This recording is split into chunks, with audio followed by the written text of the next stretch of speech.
let's welcome fighting out of the blue corner, Rory Ledden.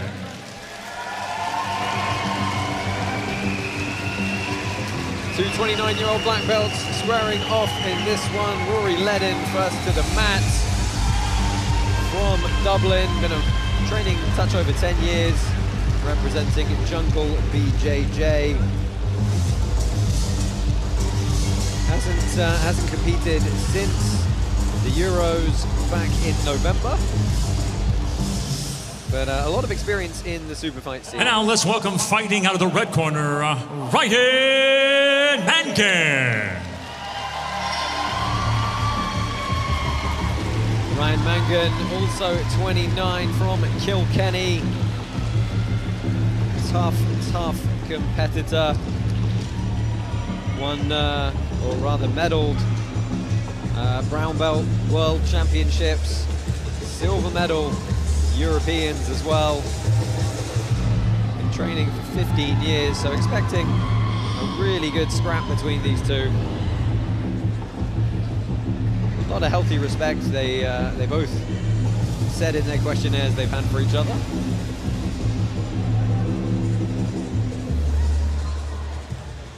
Let's get the action started. Our next bout is in the welterweight division. Introducing first, fighting out of the blue corner. He stands 5 feet 10 inches tall, official weight 72.2 kilos. Representing Jungle BJJ from Ireland, Rory Ledden. And now let's welcome his opponent fighting out of the red corner. He stands 5 feet 9 inches tall, official weight 75.2 kilos. Representing Milo Martial Arts from Ireland, Ryan Mangan.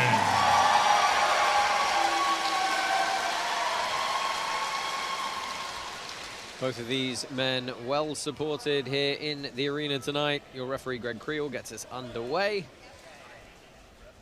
And both, we've got a double guard pull here. Good, solid double sit down. Well, Love to see it. Mangan's going to come up on top here and look to pass, and he's making it scrappy early with the head pressure. Rory's more of a specialist in terms of playing guard. Ryan's very well-rounded.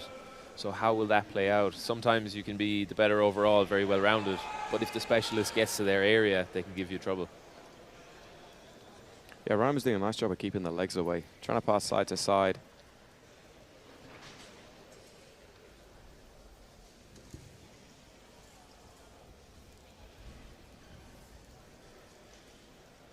Rory has some good leg lock entries that you'll need to be careful. Ryan is very solid on top, but there is also a balance to be found between opening up to try and get a score or staying solid to be defensive. Yeah, he was passing high and outside to start with, but he's getting close in for a bit more pressure in the passing now.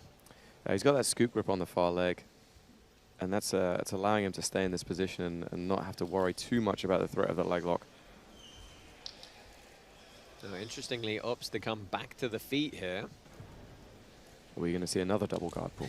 Well, arm drag attempt from Mangan, a little bit far on the outside, and another sit down from Ledden.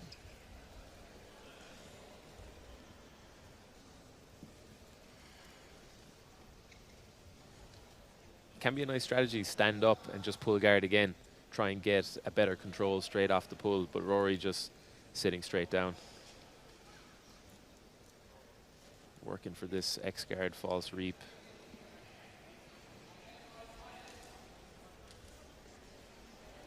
Mangan again pops up to his feet, looking to work the kind of outside passing here. Yeah, it looks like he's just trying to clear those feet out of the way and then enter into a tighter position.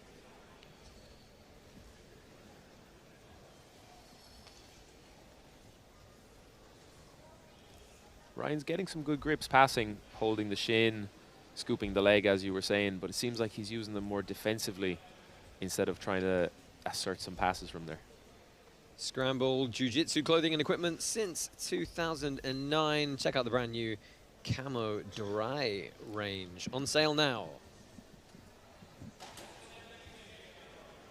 Yeah, I think Roy's just doing a great job of just framing him away and not allowing him to get to the tight positions where he can really start to put his passing together. Yeah, and that threat of the leg locks as well, it always makes tight passing a bit more dangerous. Yeah, I mean, you saw Rory just throw the leg over the top and it looked like he tried to go to the arm drag. So Mangan hasn't found a solution to Ledden's guard yet. Still looking to find their way around. Putting a little bit more pressure down is Ryan. This is much better for Ryan now. He's actually using that scoop grip to try and put some pressure on the pass. Yeah, I think he was just able to get lower down on the thigh, and then he could start to control the hips a little bit better. It's about this point in the round, guys, where the judges, I'm sure, are hoping that somebody pulls something a bit more substantial out. It's a little bit touch and go here. Yeah, you think whoever gets off the first good attack could probably take the round. Yeah. Well, the takedown would be a good start to that. Let's see if Ledden's going to stay on the feet. Nice job entering. Oh, it's a shame that he's so close to the edge of the mat. That was a nice entry to the leg. Yeah, both knees on the ground, though, at the end of that single, so would have wanted to pop up quickly, and that's a nice bit of wrestling. Nice takedown from Ryan. Yeah, good guard recovery from Rory, but he's going to need to kind of work back into this now. Right, he's going to need something pretty substantial to beat that. It's interesting he's choosing to stand back up again. Yeah, is that for the judges just to seem a bit more active? Potentially, yeah.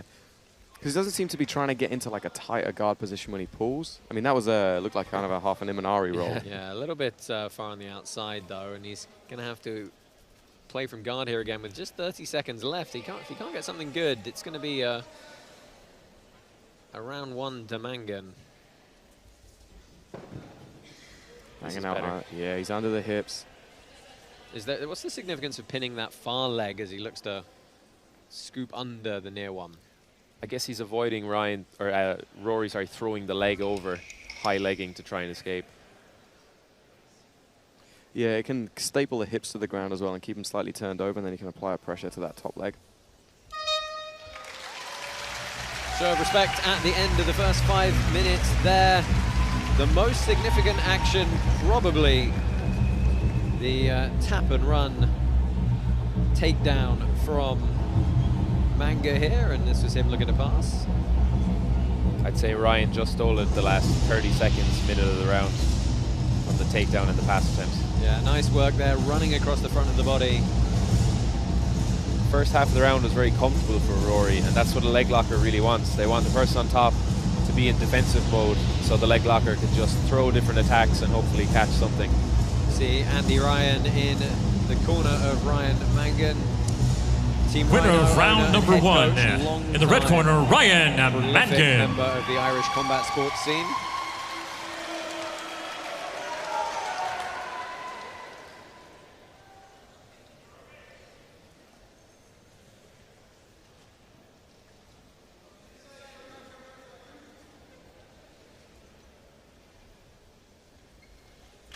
Oh, he looked for it again off the underhook, driving across the front to pick up that far knee.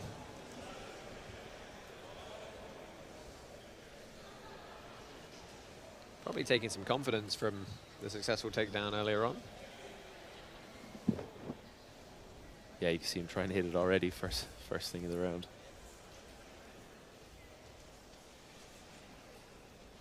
I'd like to see more shots from Ryan as well. The one that he attempted, he got straight in on the legs, and Rory is standing quite tall. Very, very tall. And at the moment, here's the other thing, is Ledden is not throwing any takedown threats back. No. He's not cutting angles, he's not off-balancing him, he's letting that underhook happen a little bit easily a couple of times. It seems like he wants to counter or just use Ryan's attempts to get a bit of connection so he can hopefully get under the legs.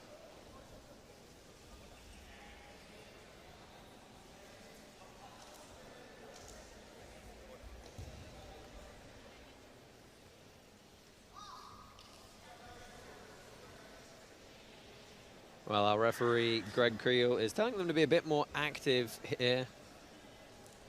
With 3.5 minutes left. Yeah, I mean, Rory's really not doing a lot from the feet, right? He needs to set up something, at least show that he's doing some kind of wrestling rather than just trying to push around. That's it. He gave up a big underhook here as well. At least force Ryan into attack that you can then counter. Yeah, that's it. If this is all a fake to get under and into the legs from a guard pull, he's not doing a great job of selling it. And we saw in the last match with Artem when he took the win, having that clear game plan where you just go forward, do exactly what you want to do. It's the best way to go about things. Really easy snatch single for Mangan there as he looks to complete it. Yeah, lifts that up high. He's going to tree top him down. Here we go.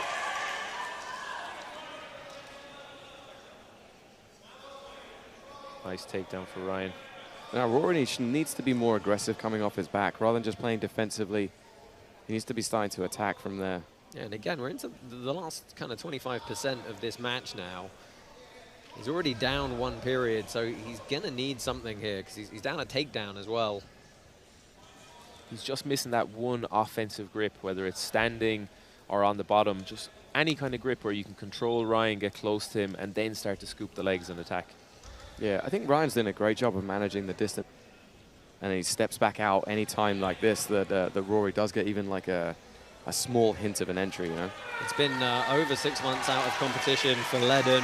Conversely, Ryan Mangan double gold at a local competition 3 weeks ago in the black belt division, so perhaps much more in the competition mindset right now. He's definitely more disciplined with the grips anyway. Even anything Rory goes for, Ryan just strips it away straight away and gets his own grip, whether it's on the leg or the arms. Look at Ryan fell back for the leg just momentarily. But again, at least he's showing that he's trying to be, be active in what he wants to do. Very unceremoniously sits down on that staple there.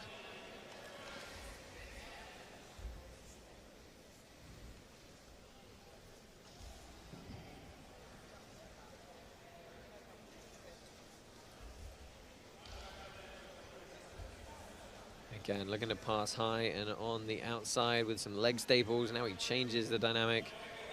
Looks to come in close for some pressure. I feel like the onus is on Rory as well. If he's behind in the match, he's the one who needs to open up a little bit more. Absolutely. He's got a minute now to try and win this one. He's already behind in the round. He's behind overall in the match. It's kind of Hail Mary time right now. Yeah, he needs to open up a little bit more. Stop being kind of too defensive in what he's doing.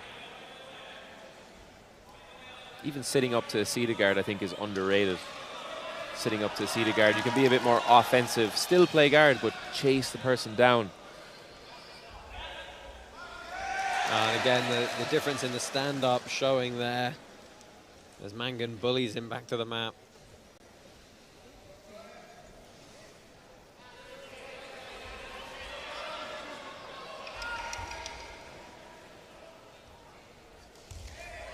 Nice little snatch single again, getting to top position.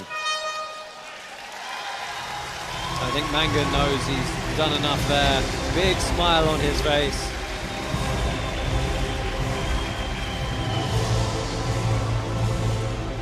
Yeah, I feel like the wrestling and the gripping was the things that made the big difference there. Ryan just leading the match a little bit more than Rory. Yeah, it just felt a lot more intention throughout, particularly in the stand-up area. Yeah, I mean, that was just a very strange kind of level change. Ladies and gentlemen, we go to the judges' scorecards, and they see it for your winner. In the red corner, Ryan Mangan. The Mangler, Ryan Mangan, good Polaris debut for him. Picks up the win in a fairly good performance from top position. Still 10 whole prelims coming your way live and free on YouTube. Before we head over to FloGrappling later on for our main card. Stay with us here, more action coming from Dublin.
We're back. This time, the Polaris All Stars square off against the Brazilian BJJ Stars. A clash of continents against the nation that defined the sport.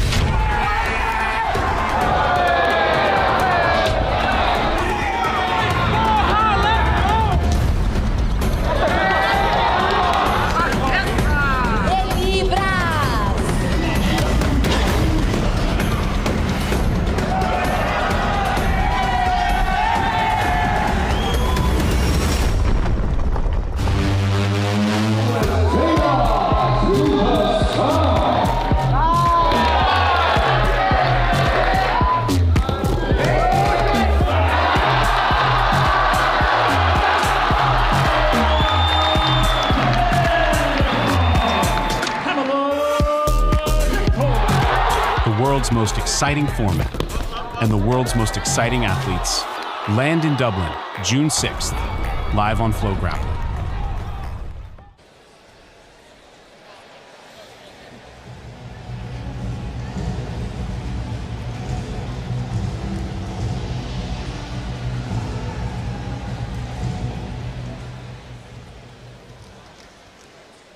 Let's welcome fighting on the blue corner, Aaron Scully.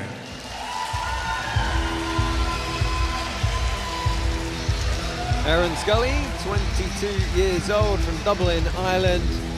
Brown belt, been training 8 years.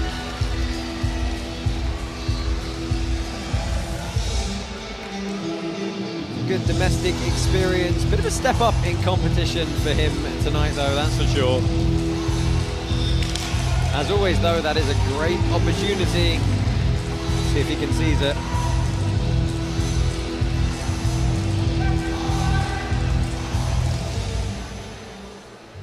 And now let's welcome fighting out of the red corner, Richie Bukowski.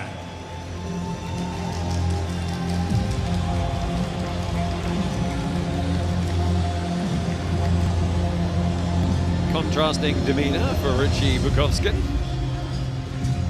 He was born in Romania, now based in Dublin, runs his own academy, Grappling Club. The black belt, been training for 14 years, so he's going to bring a heavy experience advantage into this bout, including in international competition. Took bronze at Nogi Brasileiros. He's also taken bronze at Nogi Worlds and Nogi Euros as a brown belt.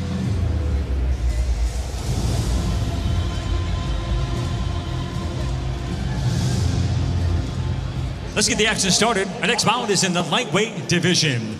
Introducing first, fighting out of the blue corner. He stands 5 feet 7 inches tall, official weight 70 kilos, representing Satori BJJ and Jungle BJJ. From Ireland, Aaron Scully. And now let's welcome his opponent fighting out of the red corner. He stands 5 feet 7 inches tall, official weight 69.9 kilos, representing Grappling Club from Ireland by way of Romania, Richie Bukowski.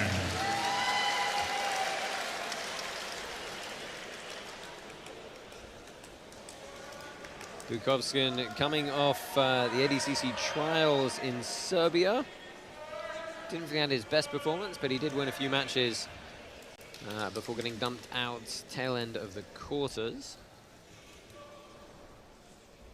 Big divisions, those under 66 kilo ones. Very, very big. But, he's going to work from top here against Aaron Scully.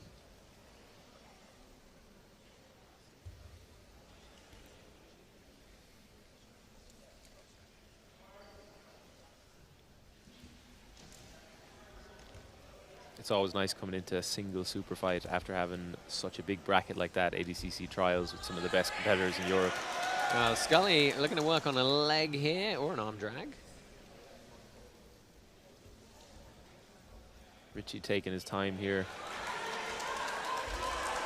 Oh, deep on the knee bar perhaps. Now he goes to the outside, and he's got to be careful of the counter foot lock. 50-50. And the real skill here comes from, can you defend your legs without using your hands, and then your hands are free to attack at the same time. So we'll see who's a bit more effective at that. Oh, splits the legs, going corkscrew footlock from the bottom here. This could be tight. Yeah, looks it. Oh!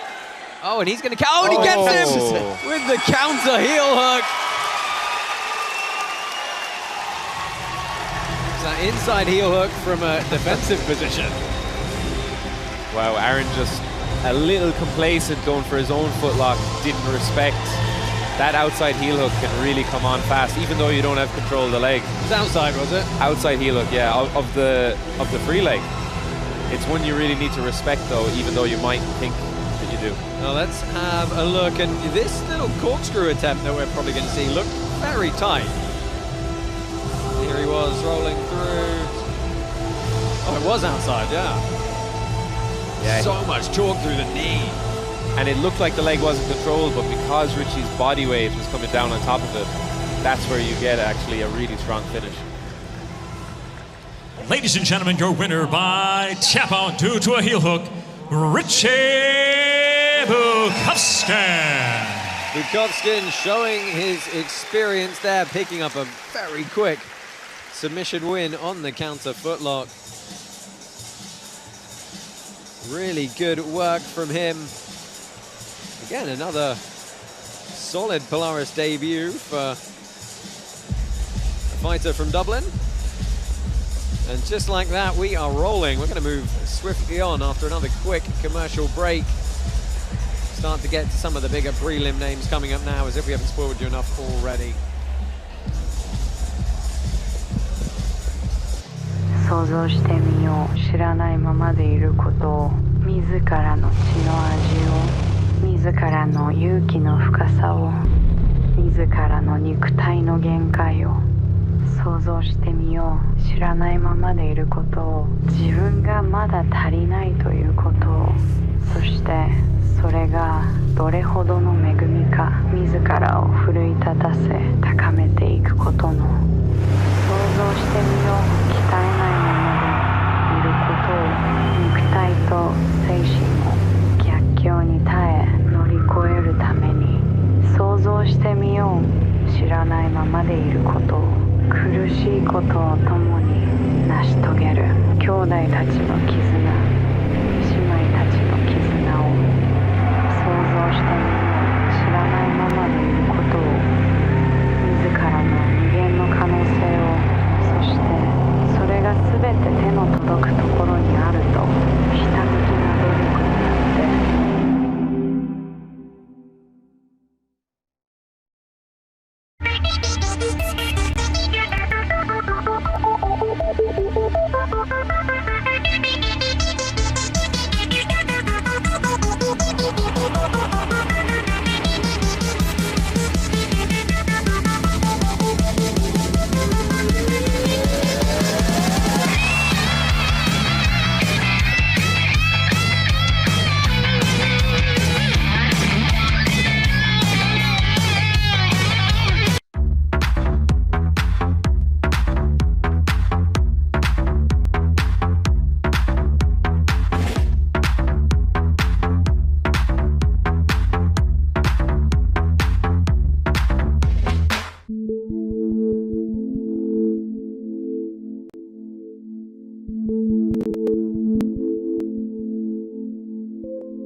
Let's welcome, fighting out of the blue corner, Nicholas Donnelly.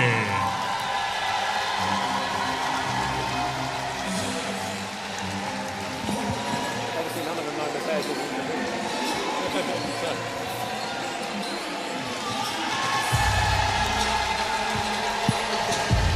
Nick Donnelly, the first out here.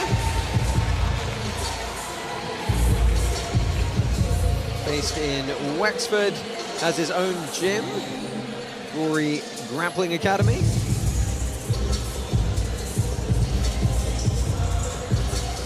Fairly familiar with his opponent, probably. They said they've been in the same brackets for quite a while over the years, but have never actually faced each other. Get a chance to here tonight.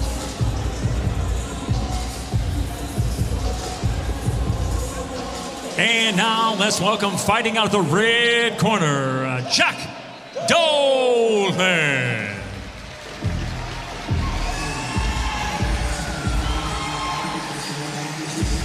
Jack Dolan, 25 years old. Lives in Tullamore. Black belt, been training 11 years. Some good competition wins for him. Was on Polaris about a year ago at our show in Swansea versus Will Southern. Won by, I think, calf slicer back then. So still very much in the competition scene, competed 3 weeks ago. Expecting a solid performance from him here.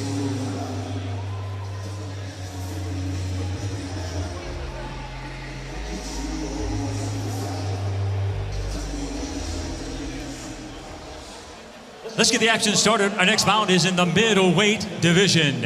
Introducing first, fighting out of the blue corner. He stands 6 feet 1 inches tall, official weight 80.4 kilos, representing Gory Grappling Academy and Portugal Gold Team.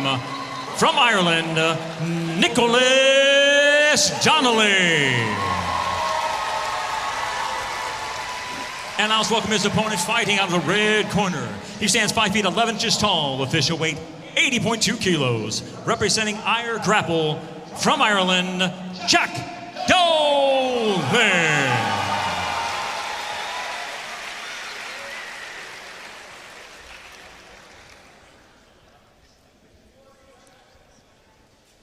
Remind me to file a complaint with production that both these gentlemen are wearing identical kits. Spats or no spats. Right. Very different demeanor, you have to say, from both of them coming out. A lot more high energy for Dolan as he's playing from bottom position here. Nick's starting off very calm. I know he's done a bit of training over at B Team, so he'll be used to that high energy, in-your-face type game.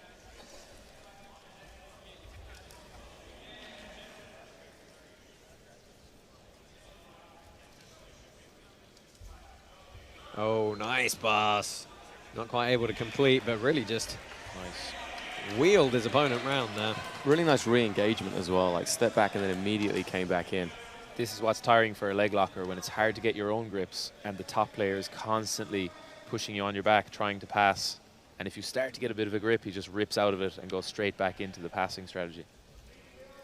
Right, maintaining seated posture is hard when you're constantly having to do an ab crunch. Jack looking slightly frustrated already, I think. Yeah, he seems to take a big deep breath after that last exchange.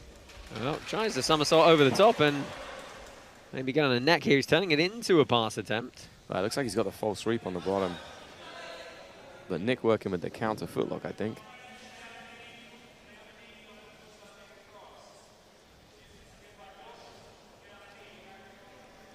Possible calf slicer here. But Nick defending it well, just monitoring that free leg. I think he might be looking for it. Let's see. He does have a win already by it, and he's looking up the grip, trying to turn that bone of the forearm into the back of the knee.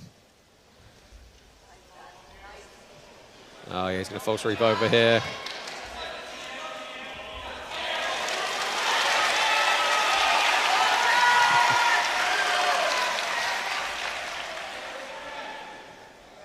Good defense from Nick. Getting out of that first leg entanglement is such a big one, because you know you can do it again. It kind of takes away that fear factor of getting caught in an early leg lock. Yeah, Dolan said he knew the opponent would show up for the moment for a match like this. So I don't think he was expecting an easy match by any means.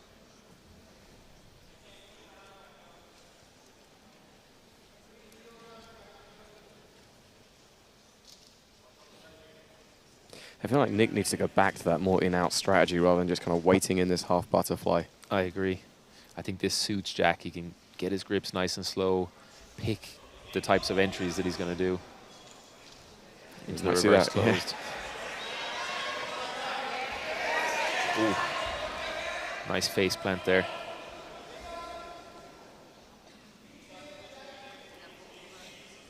Into the 50-50. Nick looks very experienced with defending the leg locks, though. You could see earlier on just monitoring the right leg, turning out when he had the opportunity. Yeah, he's trying to get a straight footlock here, and he's tied up the other leg well. Kicks out, immediately re-enters, trying to go double unders here. Yeah, again, really nice timing on that re-entry to get under the hips as well. That's when the guard players and the leg locks are most susceptible. As soon as you rip out of one of their attacks, go straight in on the pass straight away. Yeah, he's in a good position. Yeah, mixed up into an over-under pass. He's got good head and arm control here.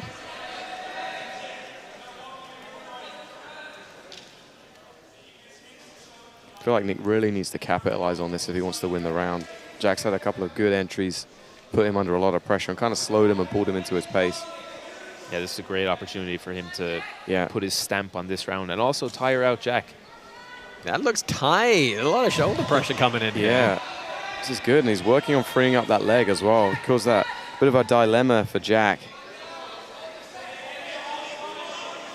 Yeah, it's a big squeeze, actually. Yeah, because that answer the phone defense, it's a small bit effective as a resistance, but you're never going to escape the position using that. Yeah, it's interesting, like Nicholas is almost like holding himself in this position just to continue to apply that pressure and start to wear out Jack a little bit. Yeah, I mean, it definitely is starting to work a little bit on the left side of the neck, but he's not able to quite close off the other side with the shoulder there. So we're going to see time expire. And guys, I'm going to put you on the spot. Who are you leaning towards after this first 5 minutes? That's a tough one. I mean, they both had really good moments in the matches. I mean, that was probably the tightest, I'd say, position of all of them right at the end by Nick. But then there was a couple of good entries from Jack as well. Yeah, I think Nick definitely stole the round there. Just asserted the control a little bit more, was the one pushing the pace. Jack was trying to counter a little bit, but didn't have any serious attacks, I don't think. Yeah, he really didn't. He kind of got to some almost positions, but didn't really have any offense. This, you know, Jack's definitely finding a tight position. You know, you can see it on his face, even though Nick doesn't get the tap. Yeah, and as you mentioned, it was by far and away the position that had the most effective control. Winner of round number one, in the blue corner, Nicholas Donnelly. And the judges do agree. They give the first period to Nick Donnelly. So Jack Dolan knows he has got to do something here to pull this one back. 5 minutes on the clock. And Nick spent the round break as well, just sat in the middle of the mat, staring down Jack in his corner. A little bit of psychological warfare, right?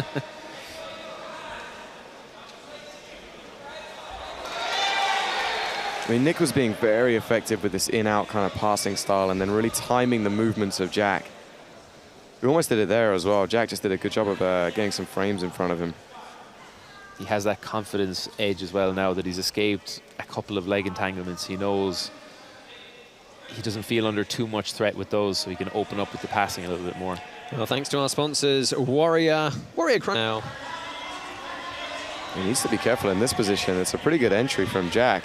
Very nice entry. Oh, nice high step out. And again. Oh, yeah. It's the no downtime, right? The no downtime is the competition mindset that makes a difference sometimes. Yeah, it's that, like, don't let... The reset is a big problem for people, particularly in this kind of sub-only format where you don't get points, and they get a bit complacent often with it. Yeah, hey, we both mutually agree to go to... No, we don't. Looks like he's looking for a goth lock here. Wow, you're going to have to explain that one to me. A goth lock? Yeah, Shane Curtis popularized this. Also known by the kids as the J-lock, but that is not the original name. Yeah, Shane Curtis uses this position where he traps the head, then feeds the arm through into kind of a Kimura position. Well, this is a good position for Donnelly now as he looks to try and secure back control and turn Dolan over. Just taking his time upgrading his grips from controlling the hips to controlling the shoulders. Yeah, nice recovery from Jack. Yes, dexterity on that high leg. But he needs to be careful on the reset as well again. Yeah, some heavier breaths.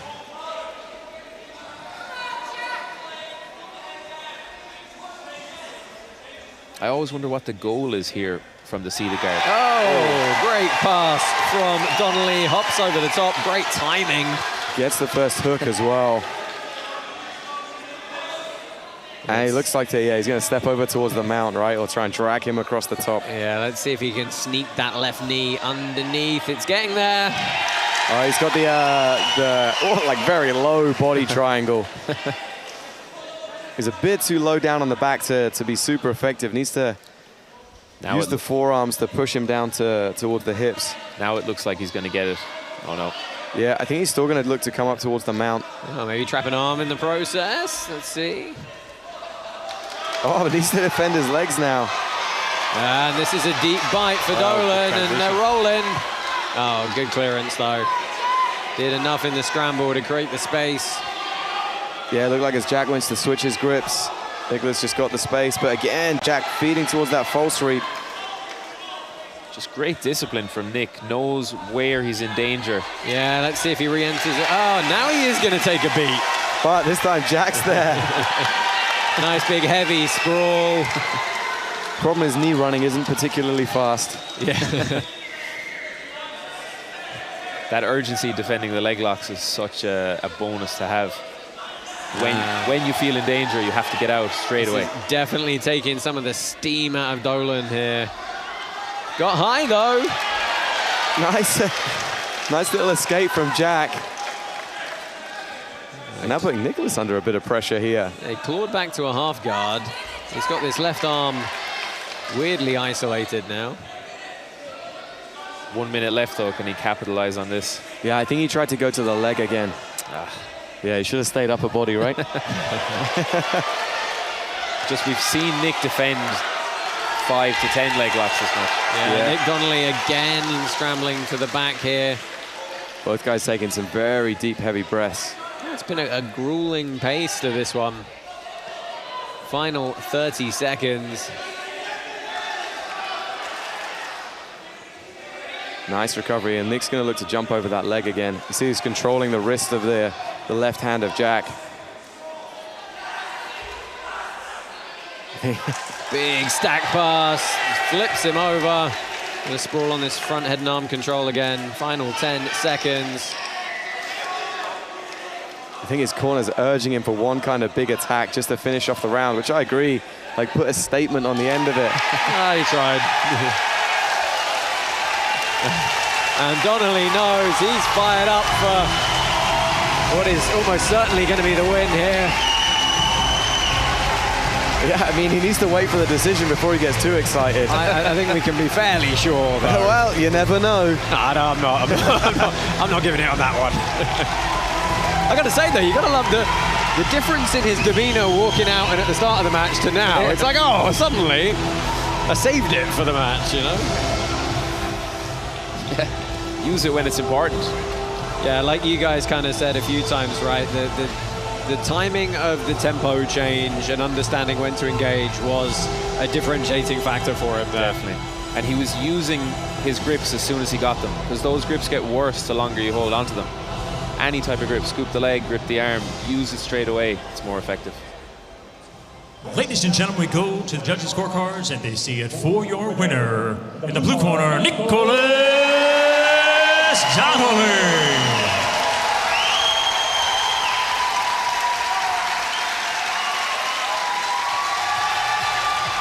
Good work from Nick Donnelly. Still not even halfway through the prelims here. Some big matchups coming up next, though. And don't forget, a little bit later, we are moving on to FloGrappling for our live main card. It's squads, Team BJJ Stars taking on Team Polaris, alongside a super fight from Helena Kravar and Amanda Pamela Nicole. Lots more action still to come. Stay with us.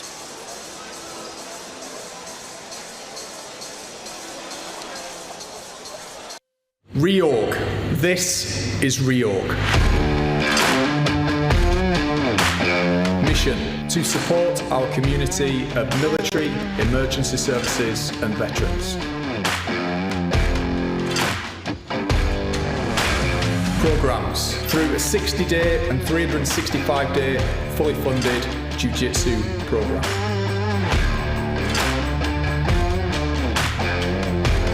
Help those who help us all. Support the Reorg mission today.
Let's welcome fighting the blue corner, Selma Vick.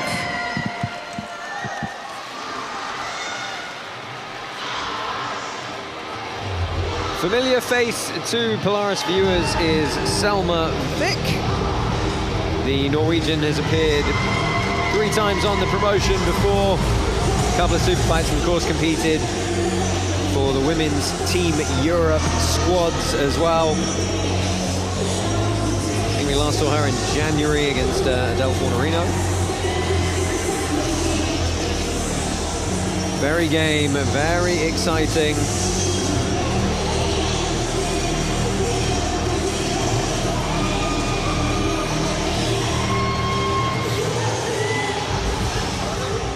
And now let's welcome fighting the red corner, Jackie Almeida.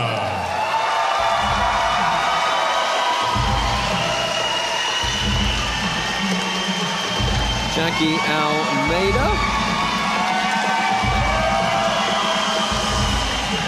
35 years old. First time here on Polaris for her.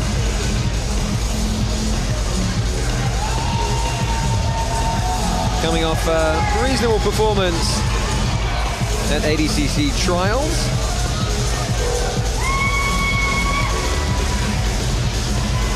She's got some good medals at Europeans and Worlds Nogi at brown belt as well. Let's see the action started. Our next bout is in the featherweight division. Introducing first, fighting out of the blue corner. She stands 5 feet 6 inches tall, official weight 65.5 kilos. Representing Team Trondheim, BJJ, and Frontline Academy.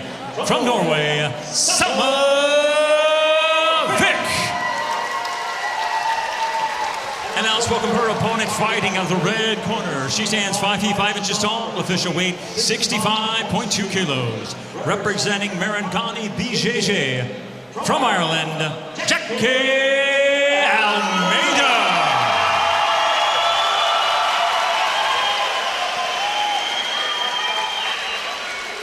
Chelsea Lear is your referee for this bout. Really exciting ladies bout here. Both these women, some really good medals and championships at the world level at purple and brown belt. Both black belts now. And squaring off here tonight. 5 minutes on the clock for the first period if they need it.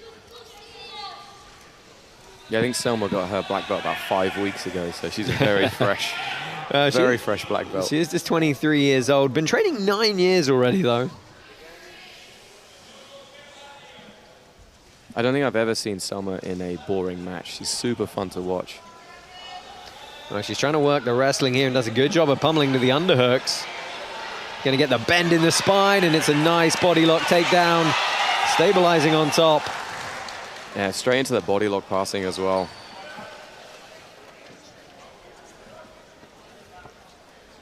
Let's see, we should keep this grip and start passing now.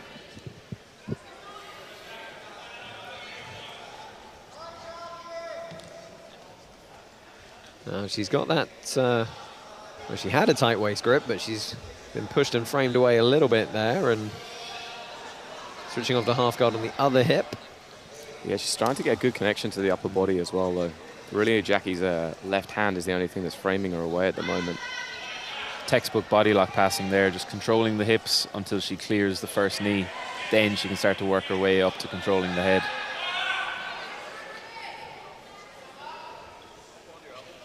Almeida keeps trying to inch her way away.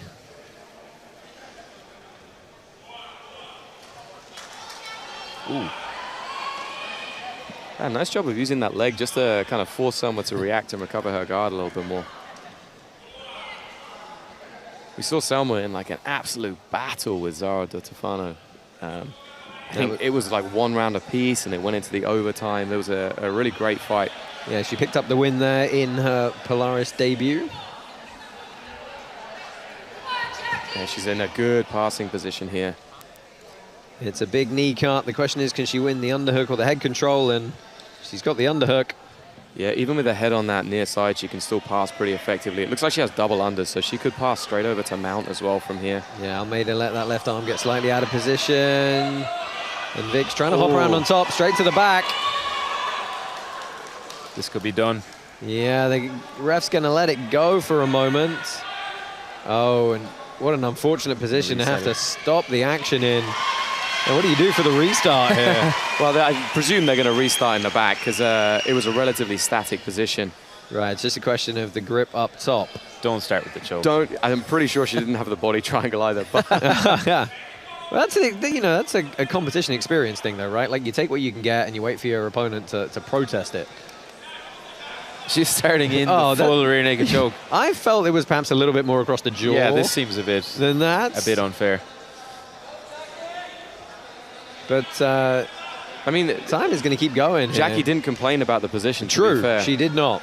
She's very tough. She's obviously confident in her defense. Oh, this could be done, and that's it. Selma Vic, a quick first round rear naked choke submission for her. Those restarts are always tough to get right. Yeah.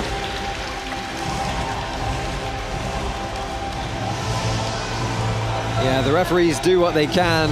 It's up to the athletes to ensure they secure the best starting position they can.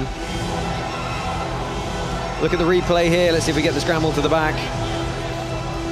I mean, she did pretty much have the choke locked at the same time. Well, let's have a look. So we had crossed ankles. They're gonna. She had crossed ankles. Okay. I don't think she had the body triangle, but at the same time, I do like to see the restarts because it's a bit of a safety issue and a bit silly when you have people rolling outside the mat. We've got some mats down, but let's be realistic here. Ladies and gentlemen, your winner by tap out due to a rear naked choke, Selma. And a substantial cut, it looks like, under the neck of Jackie Almeida at the end of that bout. I wonder how that happened. Probably a clash of heads or violent seatbelt. Right. Well, Selma Vic, good performance as always. As you said, Mr. Barlow, rarely in a boring one.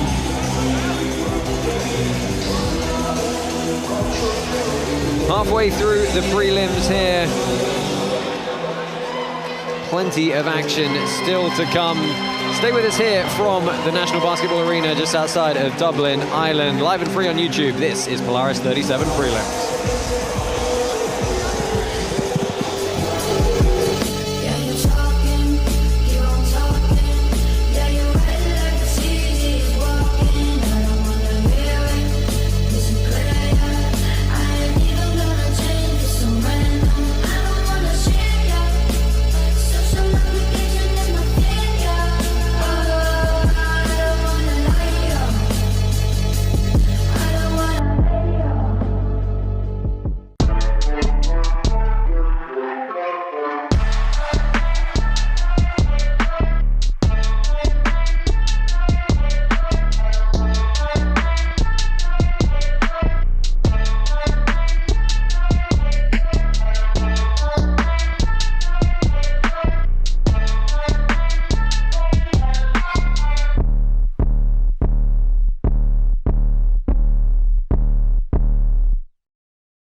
Let's welcome fighting the blue corner, Peter Doyle.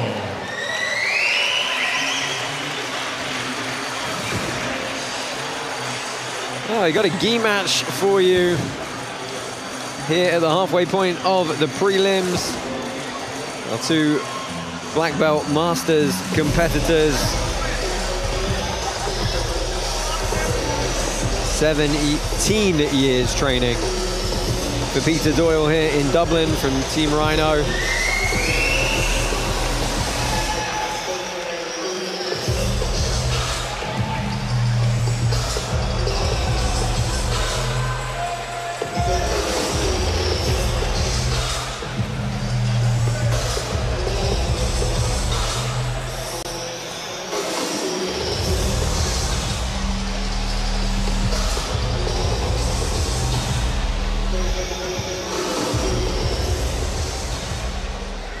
And now let's welcome his opponent fighting out of the red corner, George Santos.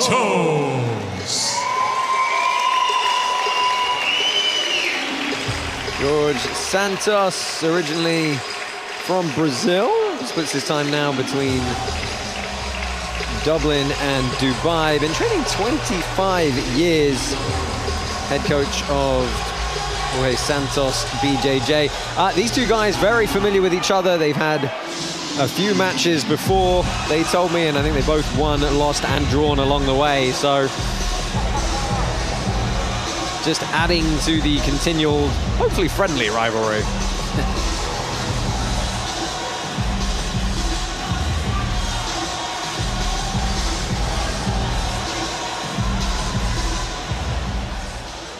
Let's get the action started. Our next bout is in the lightweight division. Introducing first, fighting out of the blue corner. He stands 5 feet 8 inches tall, official weight 73.4 kilos. Representing Team Rhino from Ireland, Peter Doyle. And now let's welcome his opponent fighting out of the red corner. He stands 5 feet 7 inches tall, official weight 74.3 kilos. Representing JSBJJ from Ireland, George Santos.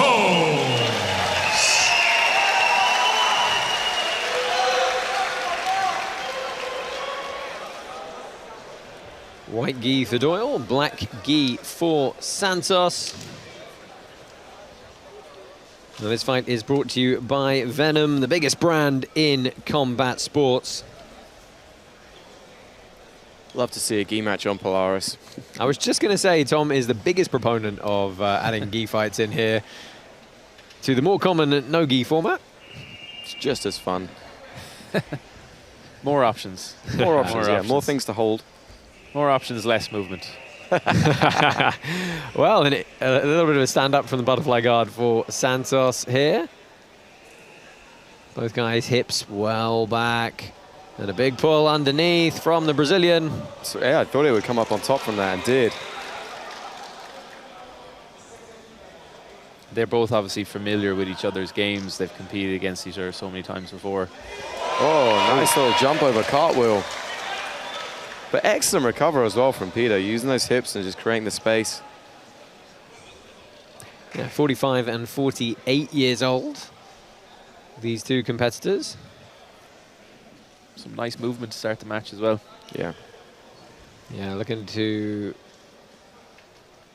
pass through the hips there. Yeah, George has done a great job of just getting in front of that knee line, or I think Peter's now recovered it. Tries to shoot the triangle.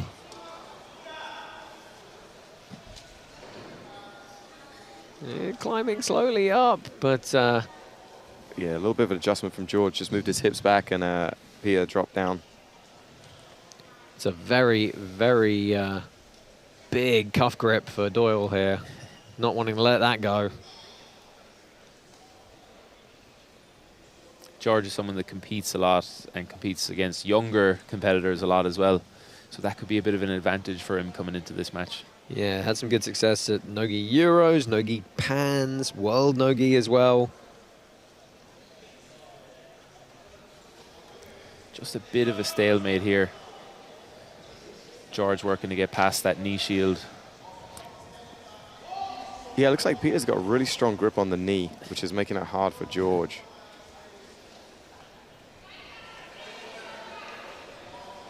That's the big difference I find, gi versus no gi. You have to undo all the grips and then start to progress yourself, as opposed to no gi, it's a bit more counter versus counter versus counter. Yeah, there's definitely an element that you have to make the grip useless. That can be undoing it, or it can be changing the angle a bit. Well, Doyle's refused to give up this cross-collar grip with his left hand. Yeah, that was a very nice pass from George. Just stepped out and then shut down the hips. It's a good example of what you were saying there, make the grip useless. Yeah. If you can't break it, find a way to just work around it. All right, settled in a very solid side control here. Touch under 2 minutes left. He's got a grip on the far side lapel here. I wonder, Yeah. does he want to feed this and start to set up some cross-collar style chokes? Yeah, I would have thought they would have start feeding towards the Bravo grip. You can see him kind of sneaking it up underneath the elbow. The only issue is Peter's hand is still kind of quite low down, so he's not going to get a great grip on the lapel. And Peter's also doing a great job of just staying compact underneath and keeping this near side frame in place too. You can tell he looks very isometrically strong on the bottom, even with the frames. Yeah. Again, nice readjustment from George, just resettling back and killing those hips. But he's still struggling to get under the frames. There you see the Bravo grip, but Peter doing a good job of just shutting it down, but ends up giving up mount. Yeah, good positional control. He's feeding the gi here. That's really going to make getting that left arm back troublesome for Doyle. He might try and go to like a modified Americana with that grip here. Looked like he's pulling on it. You called it. Or the wrist lock as well. Oh, he's got a big working pin. Big bridge in defense from Doyle. Yeah, George needs to stay on top if he wants to use that. Otherwise, it's going to lose a lot of the power. Peter's turning out of it well. Yeah, sit to the back maybe here. Yeah, George is setting up the armbar. That lapel grip is so powerful behind the neck. Anytime you can control it with one hand like that, you just have a bonus free hand to attack your opponent. Well, this is very strong positional control from Santos here as we approach the closing seconds of this first round. Yeah, I mean, he should try one last submission. Like, really try and send some kind of armbar. He's only got 15 seconds left. Well, it seems like he's content to settle with the hips low here. Yeah, I mean, I understand that rationale too. Yeah. That Americana looks surprisingly close. It's the problem with the Americana, though. The braking mechanic is in the same direction as the escape, so often it just encourages the bottom person to move in that direction and escape. Well, Kendall Rusing has a nice little variation from the head and arm, which is very similar to that, where she uses the head to prevent the rotation. Yeah. I don't think George quite had that same level of control here. Did a good job of passing, getting on top, and ultimately staying on top.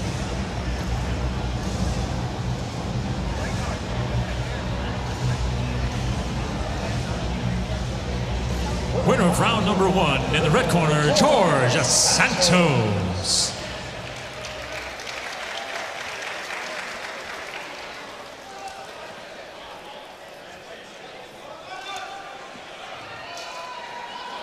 George still looking pretty game. Yeah, goes to pull underneath again. Yeah, this time he didn't get both legs underneath like he did last time. Easily knocked him down. Yeah, and straight into a half guard here. Yeah, good hip work, trying to work his way around the knee. Yeah, he's doing a nice job of kind of switching between kind of the long step position into the knee slide. And that left grip is really saving him from Peter being able to sit up and kind of go to the single leg. And we saw that dynamic like cartwheel last time, right? Which we might see George try and do again. He's in a similar position. Yeah, I think so. You can see when he puts his weight more onto his hands, it frees up his legs to start jumping out of the guard. Yeah, again, he's shutting down the knee shield of Peter's quite effectively. If he can get the hips flat, it would take away the line that Peter has to work with that. And then that lapel as well is a nice counter to Peter's underhook. Yeah, that was a good recovery from Peter. Getting both feet back up on the hips. But again, George trying to step over. We're going to work that dynamic passing once more. Doing a good job of changing the angles. Yeah, he might try to smash the hips down to Peter's right. He's in that kind of right position to do it. But he'd need to potentially take that right hand back to the hips. Leaving out by the collar doesn't give him the same pressure down on it. It seems like George's grips are much more offensive. When he takes them, he uses them. Peter's having great grips of himself, but it's more to defend and to block George from doing anything. Yeah. I think it would be better if Peter switched that right grip across to the other collar. Now George is going to come around to the side, looking for that single underpass. Yeah, big stack here in the gi when you can grab that far lapel and get on the pants like this. It's so much more unpleasant. You can even finish from here with like a bread cutter variation. Simon Hayes, if you're watching. Yeah. Yeah, this does not look fun for Peter here in the bottom. Disrespecting the legs. He's just, you can see him cinching it deeper and deeper. Yeah. And he's going to start working his way around the corner. And here's the thing, you don't have to let the guy recover the guard or roll out. You can just hold them here with the weight on the back of their neck. Yeah. Peter's now actually in a better position. He's just trying to get those legs a little bit heavier and separate the grips. We had a gi match years ago on Polaris at Arias Fanmaz. Yes. Just, I think it was Jamie Hughes, just held him for like 3 minutes in this position. Yeah, George now using it, looking at transitioning to the back.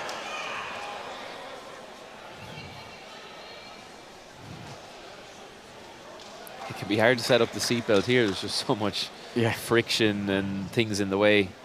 Yeah, well, you can create modified seatbelts. Like if George has the right hand through to the far lapel, he can grip into the back of the collar with his, his left hand through. He can grip with the right hand to the collar and acts exactly like a seatbelt.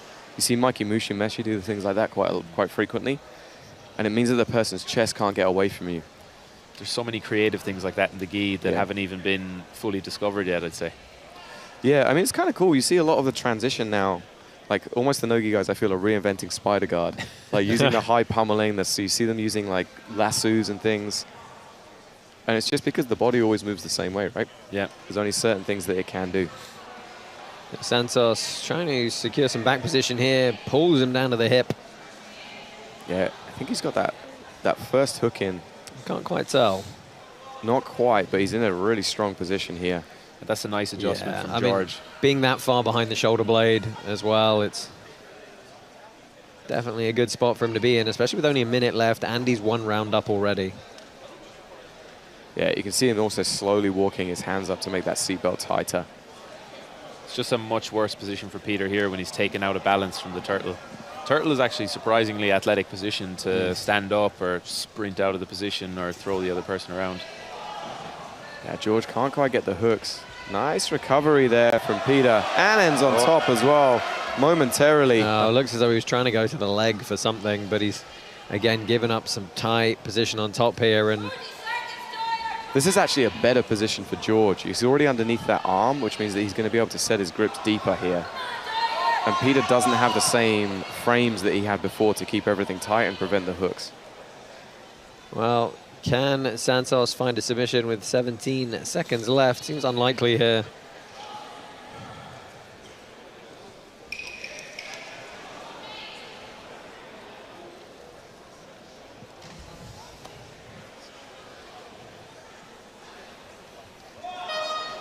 And that's going to do it in this Masters Gi match. Peter Doyle and Jorge Santos, or George Santos, tangle again in their career, and it's going to be Santos coming out on top. A couple of highlights of that final round, and this was a unpleasant position for Doyle to be stuck in. Yeah, I mean, George did a great job of kind of getting straight back into his game and then put a lot of pressure down on Peter and tired him out. Just couldn't quite get that final finish. Yeah, just good control from George all around for the whole match. Judges' scorecards, and they see it for your winner, George Santos.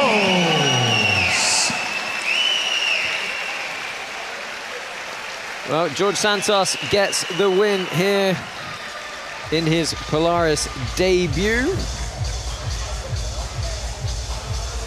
6 bouts still to come on the preliminary card here, live and free on YouTube, as are all our Polaris prelims. Heading over to FloGrappling exclusively a little bit later, 7:30 p.m. local time, 2:30 p.m. Eastern over in the US. Lots to look forward to with our squads format. Team BJJ Stars taking on Team Polaris, and our ladies title bout featuring Helena Cravar. Stay with us here at Polaris 37.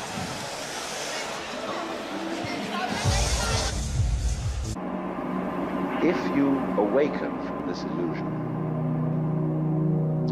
and you understand that black implies white, self implies other, life implies death, or shall I say, death implies life.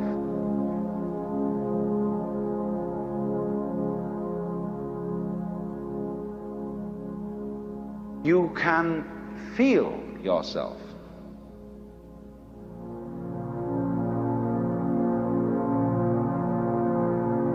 Not as a stranger in the world, not as something here on probation, not as something that has arrived here by fluke, but you can begin to feel your own existence as absolutely fundamental.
let's welcome fighting in the blue corner, Dylan Logan.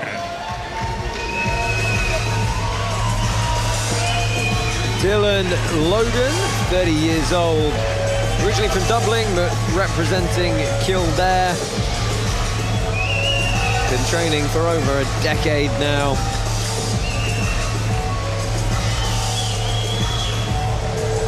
Let's see how he handles a change, because he's going against a man who is a very, I cannot stress this enough, very late replacement in his opponent. I'll fill you in more on that a little bit later.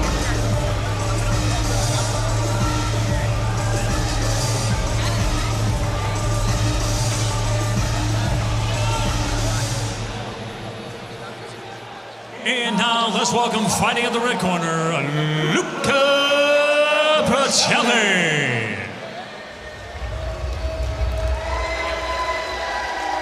Luca Procelli representing London Grapple, taking this bout on about an hour's notice after his opponent Callan O'Mahony had a little bit of a change of plans. Again, stay tuned to the show to find out later what that is. We'll go ahead and check out the news on FloGrappling. Don't know a whole lot about him except to say that he's coming out of a very good gym in London Grapple run by Ross Nichols.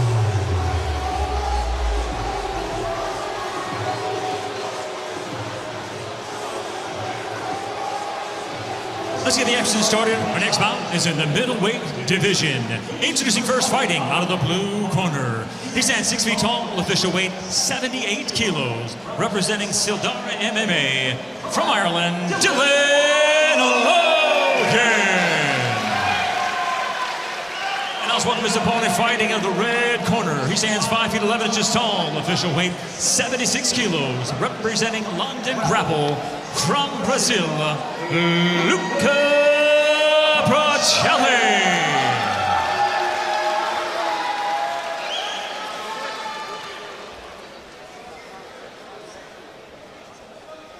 Green for Dylan Logan, black for Procelli.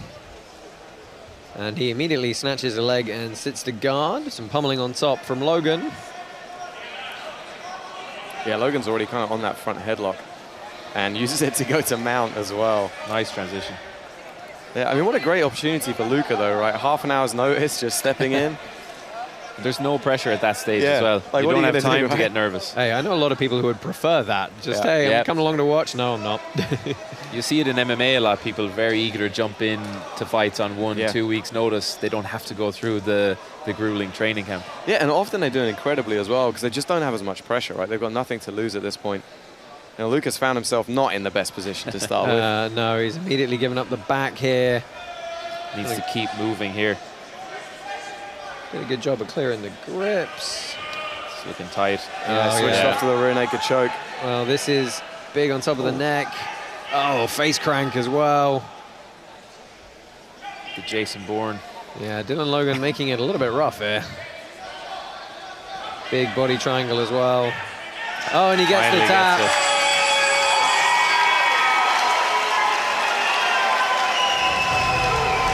Just overwhelmed Luca with the hand fighting there early on. But that body triangle as well, it really lets you open up with the hand fighting.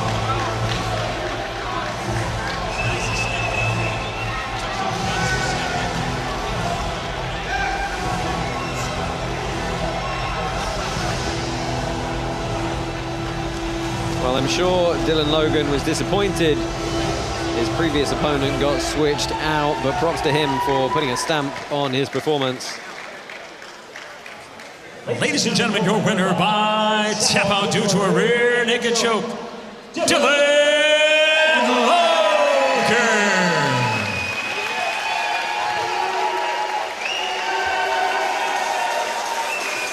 Dylan Logan gets the win here in front of doubtless some of his teammates. Plenty more bouts still to come here on YouTube. FloGrappling a little bit later. Up next, Daniel Negru and Paul Redmond. We still got Shane Price, Kieran Davin on deck. Christian Ozbek's coming up, Marcin Michalowicz, Marcus Phelan, Gianluca Maltese. These prelims are about to get real exciting. Stay with us here for more action from Polaris 37.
We're back. This time, the Polaris All Stars square off against the Brazilian BJJ Stars. A clash of continents against the nation that defined the sport.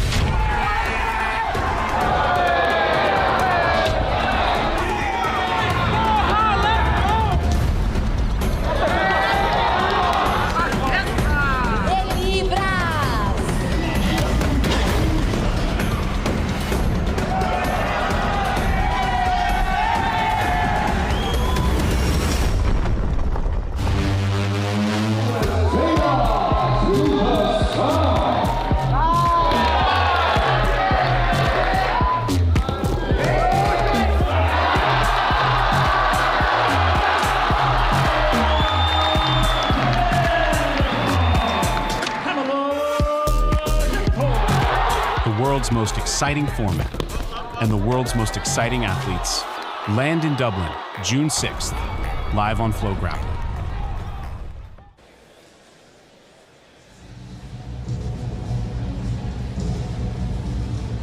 And then everything after that, Okay.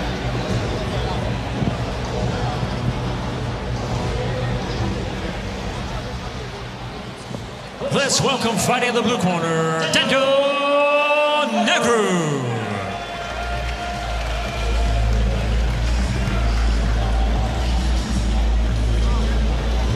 Daniel Negru makes his way to the mat here, 25 years old, from Dublin, Ireland. He's currently the kids coach at SBG Ireland HQ. The brown belt, been training about 8 years.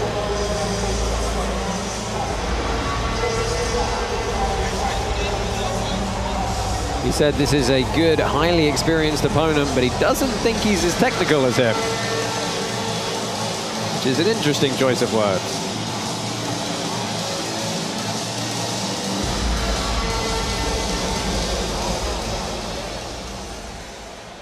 And now let's welcome fight in the red corner, Paul Redmond.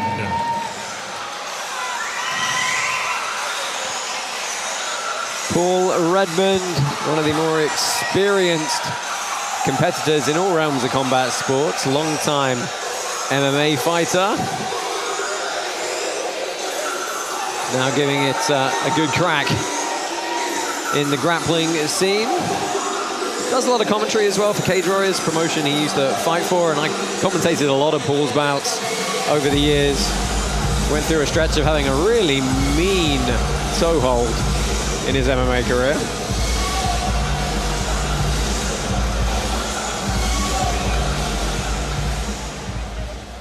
Let's get the action started. Our next bout is in the middleweight division. Introducing first, fighting out of the blue corner. He stands 6 feet 2 inches tall. Official weight 82.4 kilos. Representing SBG Ireland HQ. From Ireland, Daniel Negru. And now let's welcome his opponent fighting out of the red corner. He stands 5 feet 10 inches tall. Official weight 83.2 kilos. Representing Team Rhino from Ireland, Paul Redmond.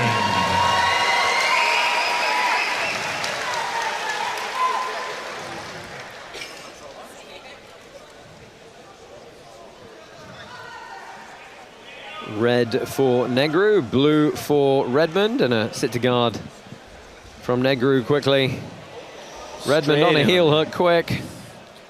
Yeah, Paul's always come in and put on a show. Been willing to exchange in kind of all the aspects Has the heel of hook here? jiu-jitsu. Yeah, Negru not seeming too bothered as he looks to backstep out of it. I'd like to take a moment to thank our partners at Reorg, who work with retired military, police, and emergency service personnel suffering from PTSD by introducing them to jiu-jitsu. For more information, visit reorgcharity.com.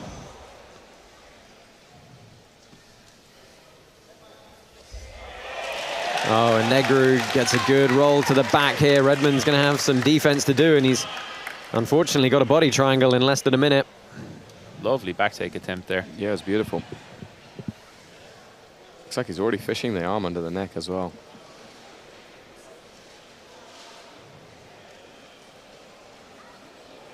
Yeah, this is looking bad for Paul.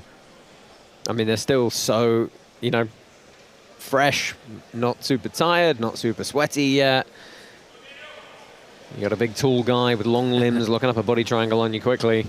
Worst case scenario. Big squeeze, goes short grip and gives it up. I feel like with all Paul's MMA experience, though, it's going to take a lot to finish him. I've found MMA fighters some of the toughest to finish with submissions. You have to pretty much put them out or pretty much break something to get them to tap. Yeah, he's been doing enough. He's been obviously grappling his entire MMA career, but he's been doing enough competitive grappling only that he's probably done a good job of making the adjustments. And, you know, sometimes in MMA, it's so much harder with the gloves to fight through for the grips that suddenly when you don't have them, it's like, oh, no, they can get me easier.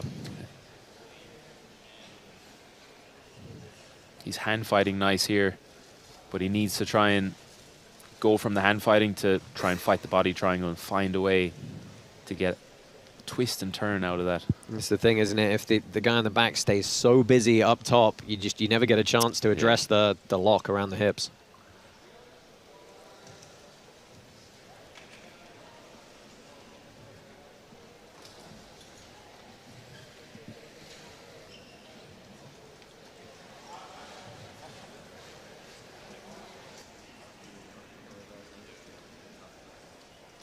Surprising lack of leg work from Paul here. Yeah, that's what I was wondering, why he's not rotating the hips, changing the angle of his hips. He's just kind of quite content to stay here. Just focused on surviving more than anything. Yeah, like we want to create that kind of dilemma for Daniel where he has to fight the hands, both control the hips as well. Exactly. It's all too comfortable for him at the moment. Yeah, it looks like Paul's almost like trying to pull the arm over the shoulder to keep him pinned so he can then rotate his hips free. But Daniel's doing a great job, as you said, of hand fighting.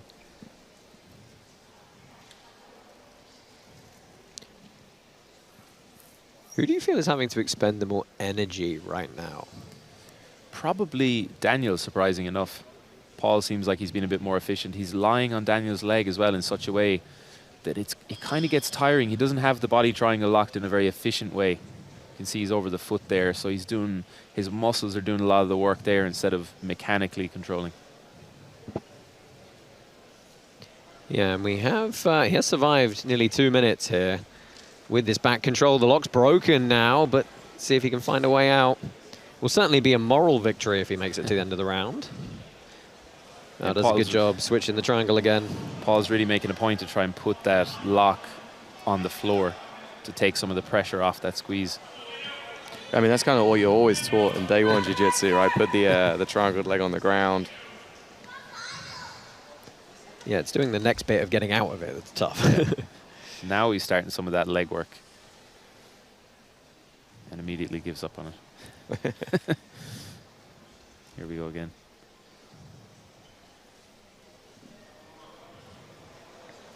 Daniel has to decide then, does he want to keep the body triangle and try and hand fight for the finish or go to trap the arm? Oh, and our referee has had enough of that position and has stood them back up.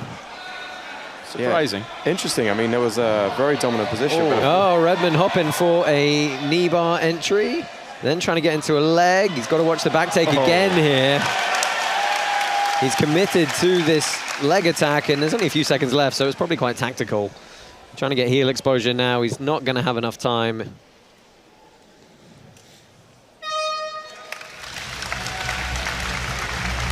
Well, Redmond survives the round, shrugs his shoulders as he heads back to the corner.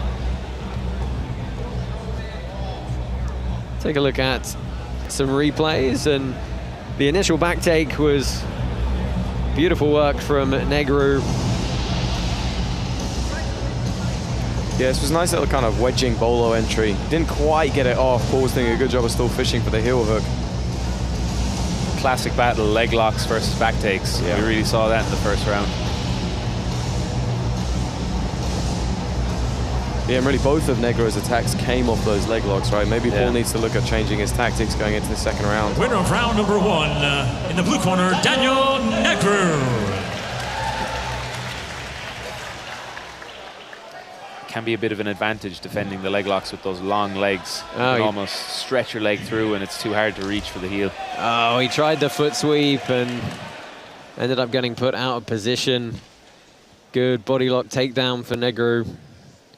Yeah, now Negru's in a good position past these hips. It's going to be hard for Paul to kind of re-guard. You know, if he is a back taker, he's probably looking at trying to force Paul to turn away from him so that he can re-expose the back. Yeah, I'm looking to see what back take attempt he does now in the next few seconds. Yeah.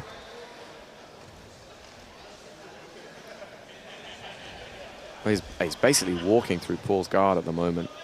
Very calm on top. Yeah.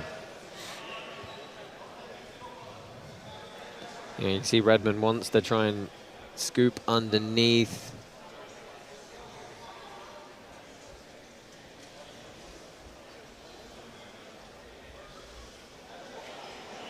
Good Gets attempt a here. small bite again. Ooh. He's going to have to watch the counter foot lock. Good counter attempt here if he can control the hips. Yeah, Paul looks like he's trying to go back on the leg. Has as the well. heel. This is going to come on very fast. Yeah, that knee is... Oh, the knee is just out. Wow, good composure from Paul there. I think both guys staying very nice and calm as he goes back to the well on the foot again.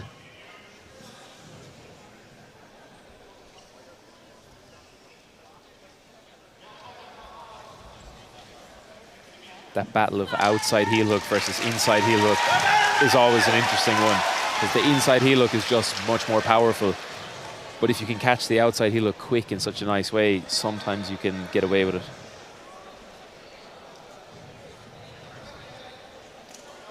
Nice inversion there from Daniel, but finds himself back in the footlock again from Paul. Yeah, but high stepping really easily out of it that time, and he's going to settle on his knees in top position here.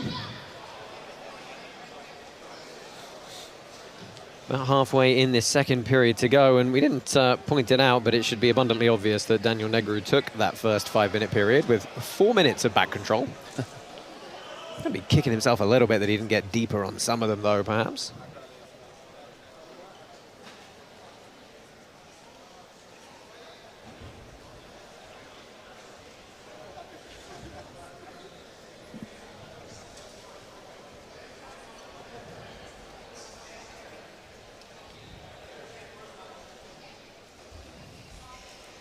Almost disdainful passing here from Daniel on top, but really effectively denying Paul any good grips.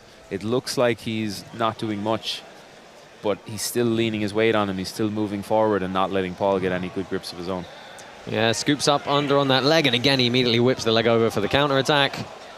Sequence we've seen a couple of times so far in this bout.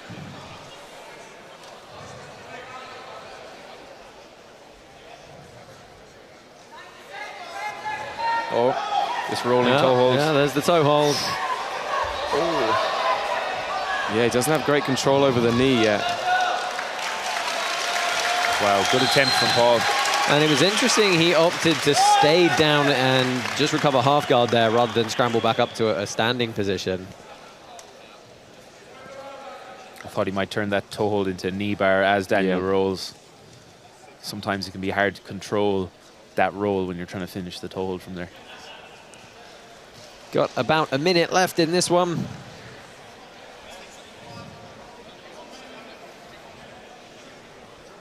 We haven't had a third period yet in any of our prelims tonight. We do, it's 2 rounds, and then if they happen to be drawn, but every decision so far tonight has been a majority through both rounds.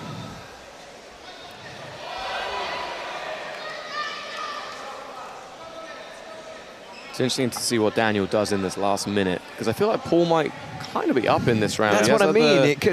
I could see it going either way, because Daniel has had the better kind of positional exchanges, but Paul has been attacking those legs and putting him under pressure. Yeah.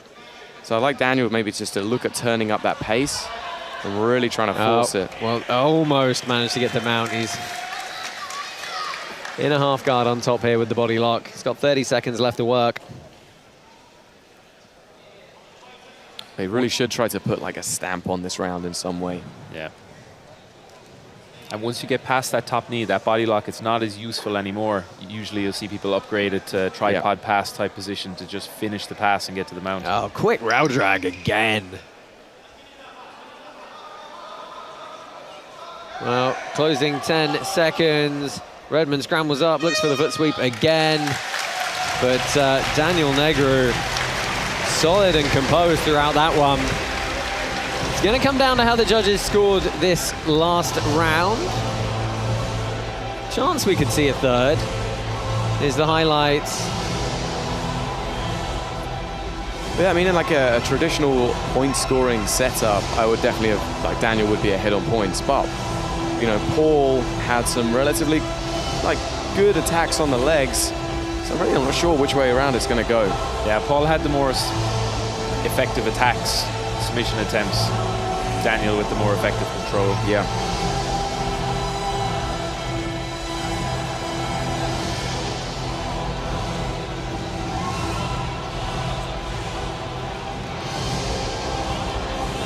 Ladies and gentlemen, we go to the judges' scorecards, and they see it for your winner, Daniel Negru. Well, Daniel Negru getting the nod in that second round as well. So taking both rounds on his way to the unanimous decision there. Oh, and he gets upgraded to his black belt with the win. He's been training 8 years, was a brown belt, now a black belt. Resounding applause from the audience here. Congratulations to him. Great moment for Daniel there after a good win.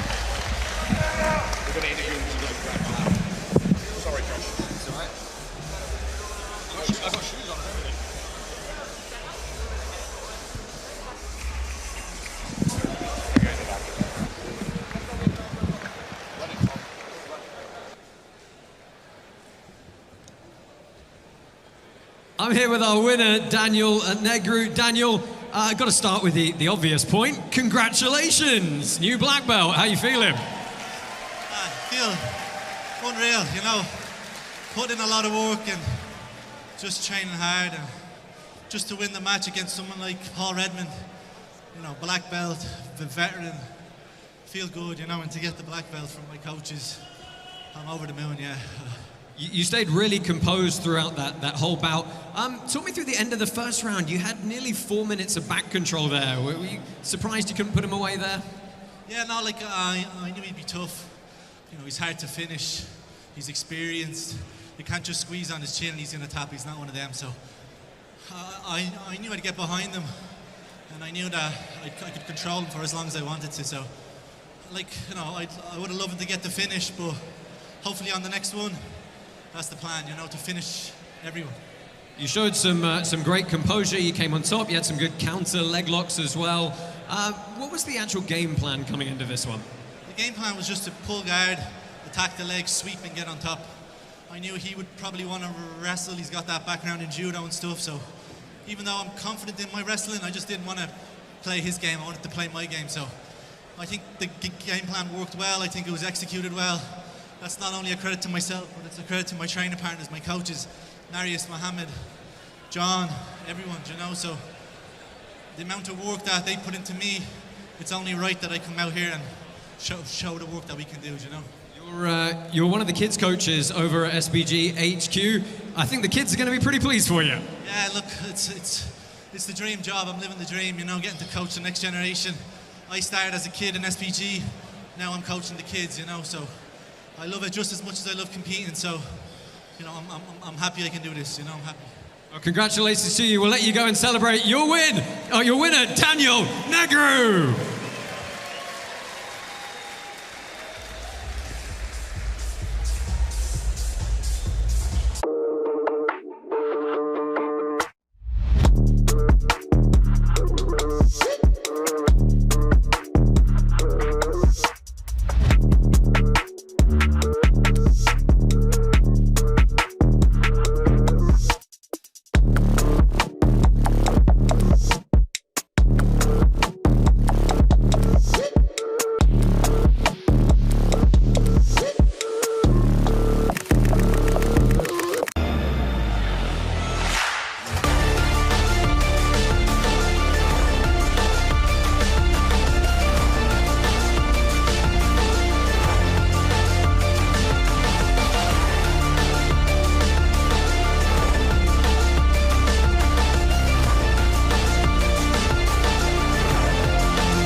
Let's welcome fighting the blue corner, Shane Price.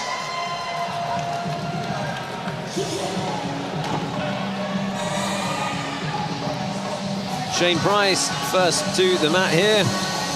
39 years old, fresh 39 years old. It was his birthday yesterday. Seen him a few times here on Polaris before. Black belt in judo, black belt in jiu-jitsu, black belt in karate as well. Just a lifelong martial artist, staying competitive at all times. And he's got a fun scrap here.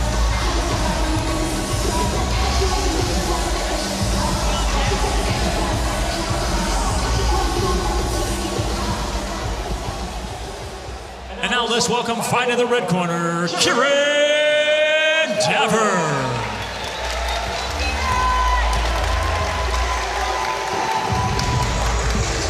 Another long-time Polaris veteran, MMA veteran from this part of the world as well. Kieran Daven, also 39 years old, now representing AirGrapple.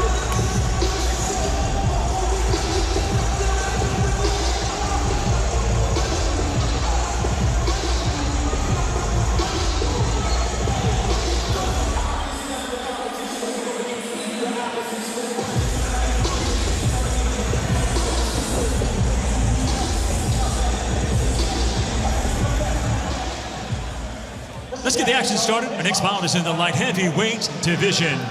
Introducing first, fighting out of the blue corner. He stands 5 feet 10 inches tall, official weight 89.2 kilos. Representing SPG Martial Arts from Wales, Shane Price. And now let's welcome his opponent fighting out of the red corner. He stands 5 feet 11 inches tall, official weight 90 kilos. Representing AirGrapple from Ireland, Kieran Daver.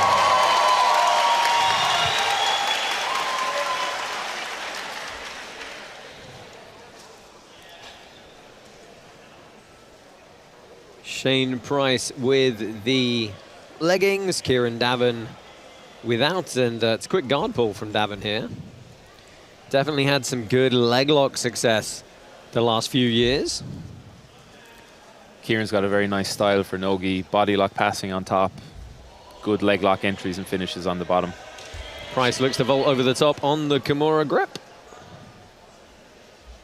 Shane, in his previous matches, he's really shown that it's hard to do anything to him. I feel like he's shut down a lot of his other opponents, almost in a surprising way at times. Yeah, I mean, he's a bit of a tank, really. Yeah. Very, very strong, stocky guy. Maybe it's not surprising. Kieran has so much knowledge for the game as well. He's got a lot of different tricks, especially for a big guy like him. Yeah, good single hook sweep. Yeah, really impressive balance, though, for Shane. Again, it's just hard to off balance. Oh. Yeah, it's beautiful balance. Yeah, it's judo background, obviously, for Shane Price as well. It's those little, not flashy things that people take for granted sometimes. Just your proprioception's just a bit better, and that saves the day. Don't forget, our main card is coming up at 7:30 local time, 2:30 p.m. Eastern, exclusively on FloGrappling. Head over there, get yourself a monthly or annual membership now, and stay on top of all the best grappling in the world. Of course, including, later this year, ADCC World Championships 2026, live from Krakow. Kieran actually cornered me for all my matches, ADCC trials, many years ago, the whole way to the win. So since then, I almost think of him as a coach, just helping me a lot on like a big day. But his knowledge really shines through when he's coaching and when he's competing. You better say some nice things about him. That's enough now. Well, good wrestle up from Davin here, trying to... Price is not going to accept it, and they find their way off the corner of the mat. I feel like the way that Shane is trying to pass Kieran's guard is really playing into Kieran's game as well. What would you like to see him do? I think changing the posture. Yeah. So Kieran is very good when someone approaches with a low head. He loves shoulder crunch type attacks. He loves elevating the head towards the mat and getting under the legs like this. So Shane would probably have to posture with lower hips, higher head, a bit more movement. I think that might counter Kieran a little bit more. Yeah, you can see this is just beautiful series of entries. This is going to be tough for Shane to escape now. This is Kieran's best position. Yeah, big straight footlock grip, and he's got that other leg tied up, actually.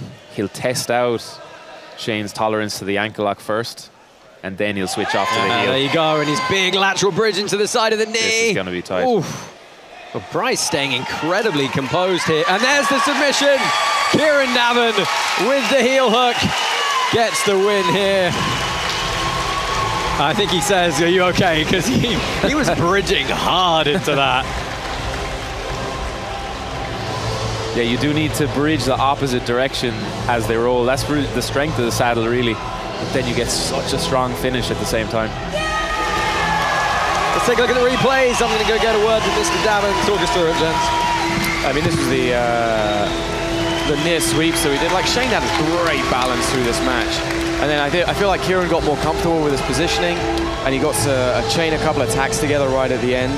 And it was a beautiful entry. I think you can see the finish. Lovely finish. But it all comes from that strong butterfly guard. He's able to off-balance really well with the butterfly guard, and then it leads into those attacks, getting under, sweeping, or finishing with the heel hook. Ladies and gentlemen, your winner by tap out due to an inside heel hook, Kieran Davin.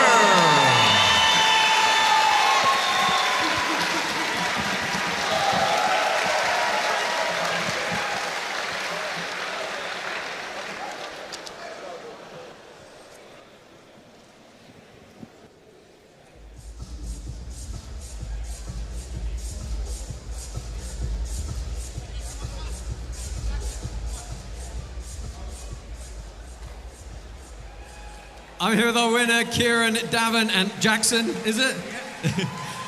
Kieran, congratulations. Polaris' first time in Ireland. Had to have you on the card. How are you feeling? Oh, absolutely pumped. It was unbelievable to compete in front of the Irish Jiu-Jitsu crowd. So much pressure, but good kind of pressure. Thanks a million to everyone that bought a ticket and supported this. I think this is only the beginning. You looked like you had your game plan set. You looked to go underneath, and fantastic heel hook finish. Talk us through the entry and the finish. Yeah, so credit to Shane. I knew his top pressure was going to be really good. I had to not let him cook me, but at the same time I wanted to be active with my legs and try off balance him. And I just felt if I kept jabbing at him, something would happen. But that's the KD entry from Polaris 7. So that's my bread and butter. You're having a great time competing, a great time coaching. What's next for you? Hopefully get back on Polaris and keep getting better, keep improving, and keep growing the gym. And Irish Jiu-Jitsu is in a fantastic place. The next 5 years is just going to be like another wave of killers coming through. So it's exciting times. Look forward to seeing it. Ladies and gentlemen, your winner, Kieran Davin.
Let's welcome fighting on the blue corner, Christian Osberg.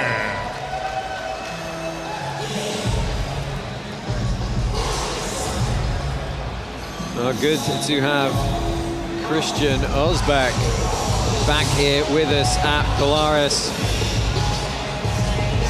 Expect some big work on the feet here from the man from Los Banditos. Big throws, big trips.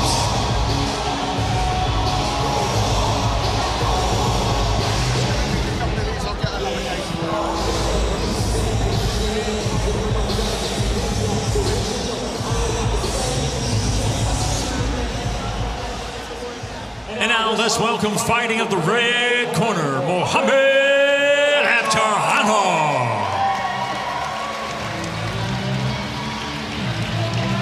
Another familiar face here at Polaris is the 23-year-old, originally from Chechnya, now living in Dublin. Black belt, been training for 11 years, currently representing SBG Ireland. Have seen him before on Polaris, of course, was a member of Team Asia and Oceania in our squad series.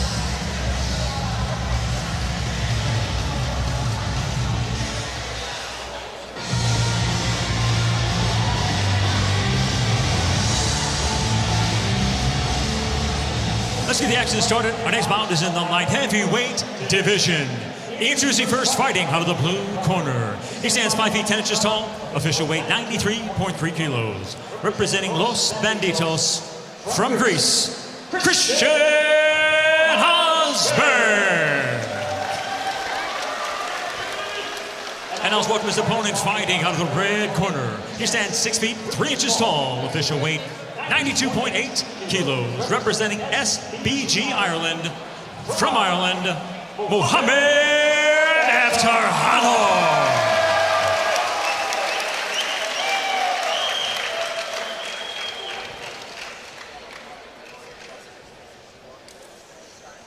Blue and white for Uzbek, black and gray for Avtahanov. Let's see how this one plays out on the feet. Both guys very game to wrestle. Mo has this really interesting style where he just seems to pull people into his pace.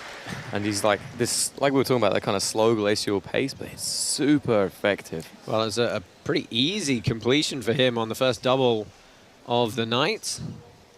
One little feint and then he was in, and Uzbek's trying to turn him over with this kind of half 100% grip. Yeah, I know Christian's been working a lot on his like leg locking game and has had some success with that as well, even in like the ADCC trials and stuff. That's a tight, tight grip, and the head position comes free for Avtahanov. Well, couldn't have asked for a better way for him to start this bout. He's doing a really nice job of shutting down the hips with his right knee as well, forcing Christian to kind of look away from him. You already see he's turning it into a slow technical match, the way you were saying. Yeah. It's such an advantage to be able to control the pace of the other person and make everything comfortable for yourself.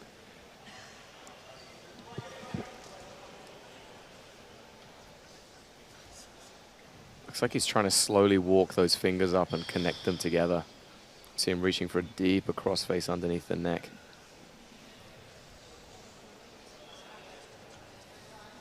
No big explosions yet from Uzbek in defense. I think he's conscious not to give up that underhook on the far side, because then Mohammed will start mounting him, getting the arms over the head, and things will get very bad.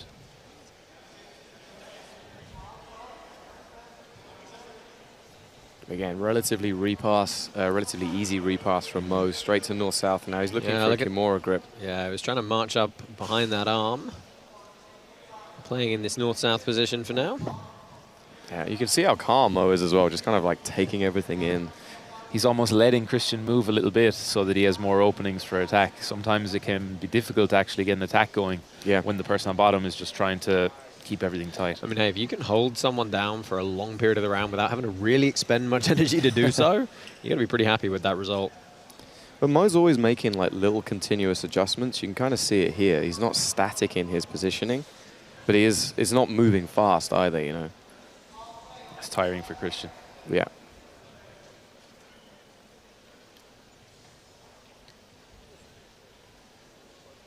Well, Uzbek trying to stay safe as he tries to find some frames here. It is very, very methodical. I think he wants to get to the Kimura grip somehow. Yeah. I mean, we saw it earlier. He reached underneath the armpit, but then Christian recognized that and immediately bridged out hard to free it up. You almost feel like there's a little game of chicken going on here. Like, Avtahanov doesn't want to go too fast in trying to force something. Same time, Uzbek is really not giving him a lot to work with. Yeah. And we've seen our referee for this bout, Greg Creel, has already stood competitors up for a lack of perceived action from dominant positions. There you can see that kind of giving space that you were talking about earlier with There you go. I don't know if Uzbek saw that, but Avtahanov was a bit of gamesmanship. And it feels like he might be getting a little frustrated. Yeah. I mean, Christian's not really doing a ton on the bottom either. He's being very patient, just keeping everything tight. And that's not allowing Mo to progress his positions. Here we go. Oh, there was the bridge, and he's trying to keep his legs through. Yeah, but Mo is so big, as we've seen previously in our matches. He's really able to extend his body out and like apply so much weight all over Christian. Yeah, and he's got that single wrap. Christian's just having to be very disciplined with the left arm to not let it get free.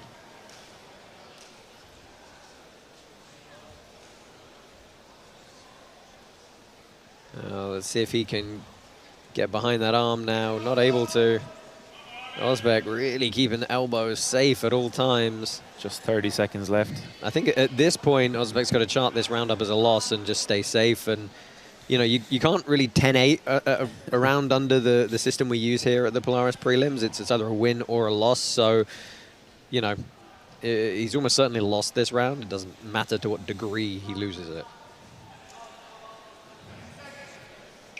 Mohamed's making Christian use his arms a lot, though. A lot of pushing. He's controlling the hips, but giving him a little bit of space to use his arms to push. But then you end up just burning so much energy for no reason. So a methodical, should we call it, first 5 minutes here in this bout. Let's take a look at some of the replays. Really just, well, we're not going to get the takedown at the start. This was kind of the gamesmanship. And you thought going knee on belly for a second would force something. It did end him with the mount, of course. So, I mean, look, takedown, pass, mount. You can't really ask for much more. Yeah, like I said at the start, he did a great job of just pulling him into that slow pace, right? There was no explosion from Christian. There was no, like almost like aggression coming from him because he's not getting anything back. Winner of round number 1, in the red corner, Mohamed Abtarhanov. No surprises there. Well, let's see how we start this second period here. It was a good double early from Abtarhanov. He's getting some feints going. He's picked up that single again. Yeah, just easy snatch on it. Shoots across for the double. There's a big sprawl, and that was beautiful. That was a great little switch to the far side. Yeah, no answer from Ozbek. He pulls up now, and Abtarhanov content to let him. That upright judo style as well. It's tough to deal with someone with a good shot. Yeah, and particularly when someone's got those long arms as well, where they don't even have to commit themselves to that. They can just reach out and hook. Oh, he tried the Kanabasami, dropped himself on his shoulder, and that's going to be top position again for Abtarhanov. Really good at asserting the top position as well. You'd see that a lot from people that train with MMA gyms because it's such a valuable skill in MMA to keep someone down once you get them down. And he's managed to suck that leg all the way up. Still a heavy sprawl from Ozbek, who's trying to get the reversal here. He has pulled that leg through now. Yeah, Mo's done a good job of sucking the bottom foot in, which is making it hard for Kieran to turn his hips.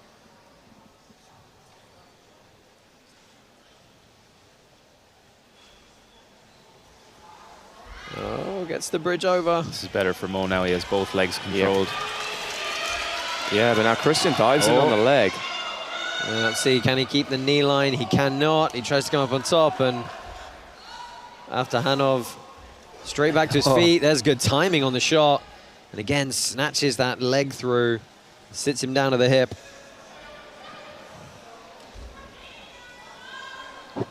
The thing about this is, though, this isn't necessarily Mo's ideal pace, right? His first round was his pace that he wanted to work at. And, you know, if he does get out of his kind of, not necessarily comfort zone, but out the speed that he likes to go at, it's a different level of cardio.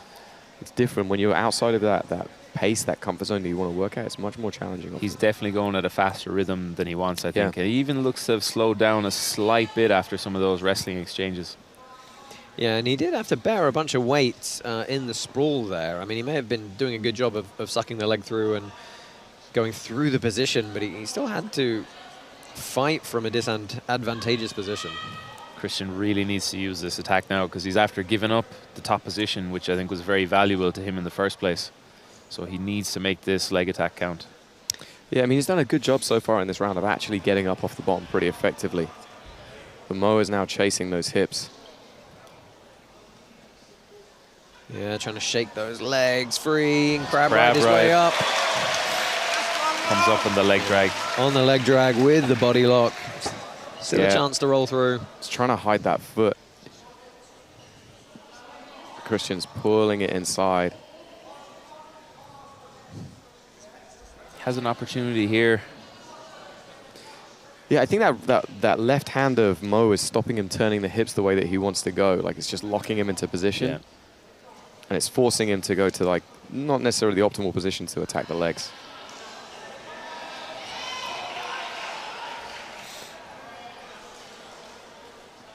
Nice defense from Mo here. And he has the experience recently enough going against the European squad at Polaris. A lot of good leg lockers there. So he's probably quite comfortable dealing with some of those leg entanglements. Yeah, he's done a good job there, just shutting the hips down. Again, he's inside control. Only a minute and 15 seconds to work here. I don't feel like we're going to see a sense of urgency from him to get the finish. I think he's going to still be methodical. He's going to keep that fight IQ of, I'm going to do my game plan. Yeah, and conversely, Christian needs to up the pace a little bit. He needs to get back on top. I actually think he's doing pretty well in this round, but he can't get comfortable with Mo just being inside control. Yeah, every second he stays still is just a second wasted here, and he just doesn't have the luxury to do it.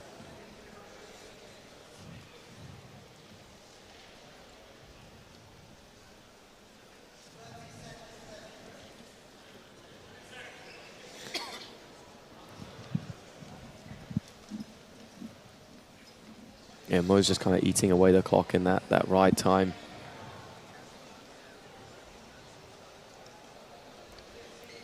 Using that arm underneath the back, maybe compressing the diaphragm a little bit. And he could try and go for a chest compression, but used it to mount instead. Yeah, again, very methodical. It looks like he's not doing much there, but Christian's really burning a lot of energy, just trying not to get squished underneath. Yeah, I mean, you could see it when he came out of mount. Christian just kind of like flopped to the ground. It doesn't seem very happy. It does, Mr. Avdohanov. I mean, that was that beautiful. He went for the single and switched off to the far side. And got the takedown as well. I mean, Christian did a good job of actually defending some of the takedowns in the end, but just couldn't really get his game going. No, Mo was really able to control where the fight was with the wrestling and then also controlling the pace. Yeah. It was just hard for Christian to get anything going at all. Yeah.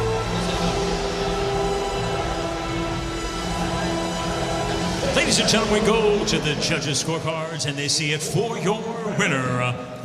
In the red corner, Mohammed Avdohanov.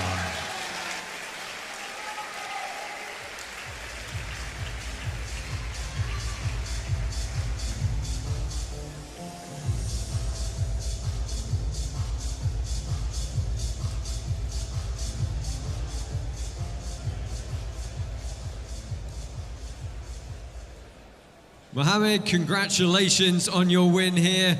You stayed very composed. It looked like you had a game plan, you stuck to it, got to mount a couple of times. How are you feeling? I'm feeling very good. Very happy to perform in front of my home crowd, Dublin. I'm happy with my performance. I stayed patient, which is a mistake I've made before, getting too overzealous and losing things. So I just secured the match and I'm feeling good about it. He wasn't opening up too much either. I rely on a bit of space to do stuff, but that's how it went anyway. I'm happy. Yeah, that was one of the things we said on the commentary booth, is there wasn't a lot coming back for you to work with. You seem to do a really good job of lulling your opponent into the pace that you want to play. And it just paid dividends for you. It was really nice composure throughout. Yeah, I feel like I can do that because I'm well-rounded and I'm not afraid of anything he wants to do. So, yeah. We've seen you several times here on Polaris. You've competed on squads, you've done super fights. You're happy to keep coming back for the promotion? 100%, yeah. I can't wait to be back again. This is the best show. So I'm grateful to be here, yeah. Well, we hope to see you again. Ladies and gentlemen, your winner, Mohammed Avdohanov.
Let's welcome fighting in the blue corner, Niko Mikulishin. What an interesting clash this is in our penultimate preliminary bout of the afternoon here at Polaris 37. Niko Mikulishin, just 18 years old, and having a bit of a run lately, having just picked up a win at ADCC Trials, taking on a far more experienced opponent today.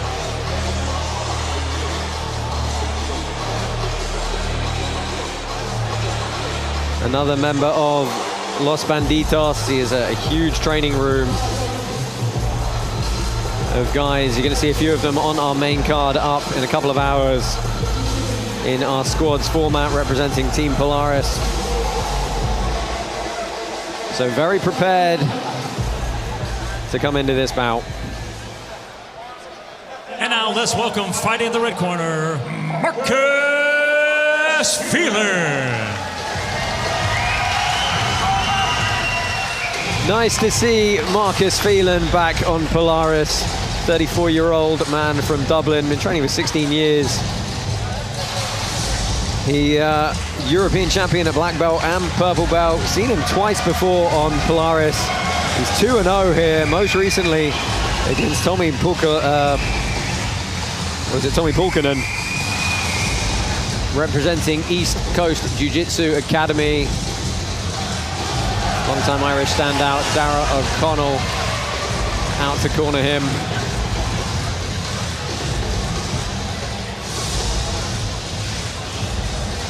You got to say, guys, not many people would be, hey, let me take on the 18-year-old youngster who's smashing the no-gi scene right now.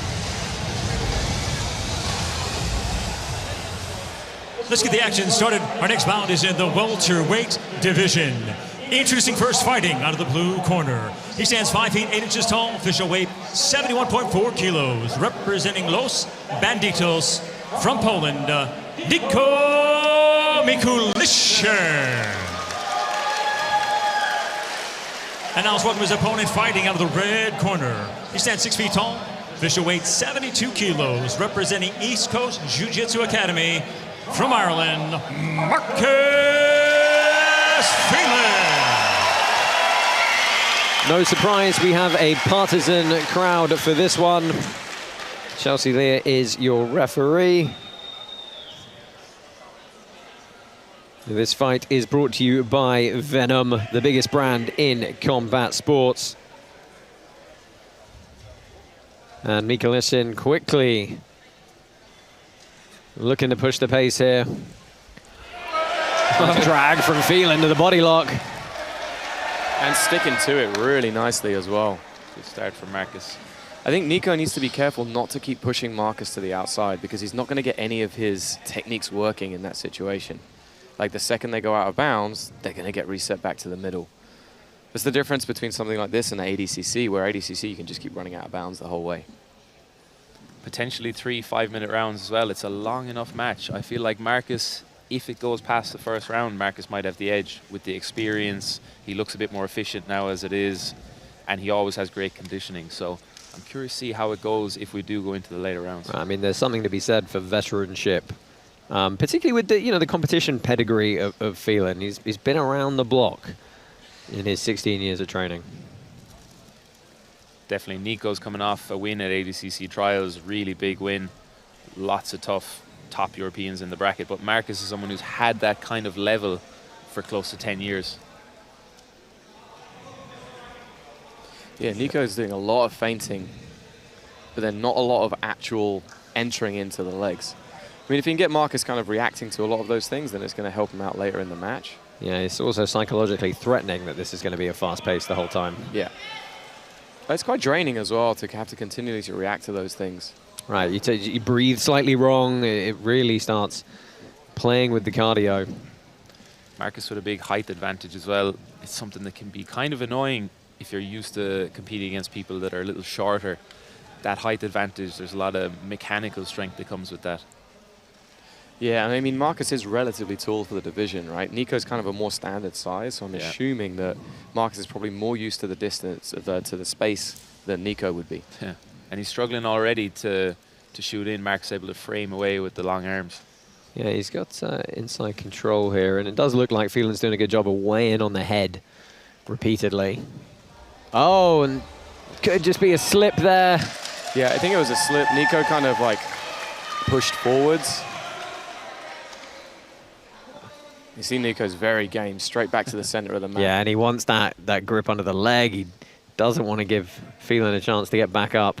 Very disciplined with his head position. First thing he did as soon as they were resetting, match the head position of Marcus and straight away get into the half guard, and he's leading with his head again, trying to make it uncomfortable for Marcus on the bottom. Right on the chin there. You see he keeps shrugging his shoulder just to kill that right elbow of Phelan's as well. Yeah, he's realized already, framing the neck and even using his foot to push away on the neck.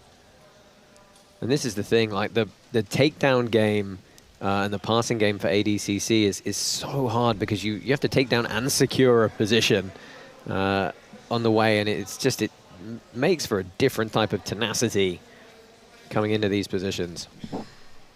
That head position is definitely something that's bothering Marcus. Nico's doing a great job bringing his head high over the far shoulder. You mightn't even realize, but it puts so much weight over the person on the bottom. So Marcus trying to deal with that with the frames. Yeah, Nico's also got this underhook or scoop grip on that leg, which seems to be bothering Marcus and making it challenging for him to actually work any of his entries.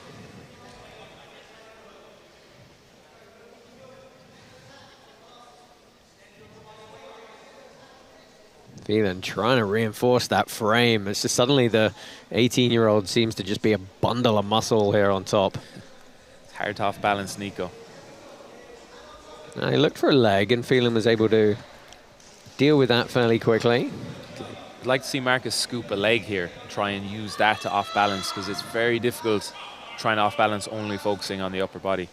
Yeah, this is a big grip, but Phelan does a good job of prying it off again. Nico's doing a really nice job of attacking the upper body, then going back to the legs. Yeah. He's just so active as well. Yeah. That's what happens when you've all got that energy as an 18-year-old. Right, and he's looking to use it. That's the thing. I mean, it's a weapon, right? And he's looking to use it early here. We've still got 20 seconds left, and this time he drags Phelan down to the mat, looking to circle to the back, and I'm sure he'll grab the neck if he can. But Phelan's going to scramble on top, or is he? Oh, muffler as well. It looks like he's in a crucifix with the muffler. It was. But again, I'd much like him to keep it in the center of the mat so that he can work from these positions afterwards rather than having to have the resets. Well, so this is the thing. It's like they were told that the time would not be stopped for resets. They were made aware of this. And so Nico seems a bit unsure about that, but it was perhaps fortunate that Marcus took a few seconds to get back to the middle. Probably enough to get the round for Nico. I would think so. Yeah, I mean, he did the better work. I mean, even if it was a slip for Marcus, he was on top. He was dominant on top. Marcus got very little going. And at the end, it was a nice... Yeah, it looked like Marcus went for the drag and he just fell over, right? Yeah. But, you know, it's margins of error at this level are just a lot less. You know, and I'm curious to see what adjustments Darragh O'Connell in the corner is going to request of Phelan, because, you know, Darragh is a long time high, we've seen him on Polaris a few times, like high-level competitor and coach. Yeah, I mean, Darragh's one of the best coaches in Europe and has been for a very long time. And he's been around the scene for so long. I mean, way back in the days. Winner of round number one. Yeah, Darragh's seen it all. I think they will have some good adjustments to make for the next round. Any, you want to take a punt at what they might be? Just find a way to get on top. Marcus has a lot of crafty ways. Maybe if he can't fully out-wrestle Nico, he just needs to find a way to get on top. And again, it's that kind of like shot and then a slip on the way up, and this is perhaps not what he wanted to have happen. He's going to have to deal with the youngsters pressure passing again.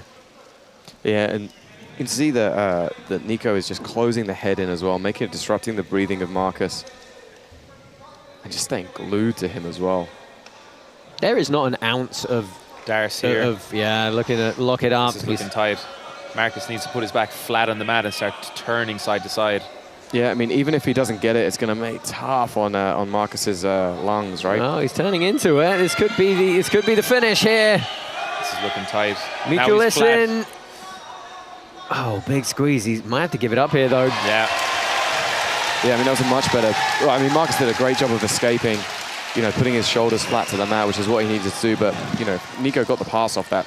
You need to either go back flat in the mat or up to the turtle and start to hand fight from there. I think that period of squeeze there for Mikulishin is the longest amount of time he stayed static in this entire match so far. I mean, the guy just does not stop moving. Marcus might need to find an unorthodox way to get on top, some kind of reversal or give bait for some attack from Nico and make him slip off the back or something like this.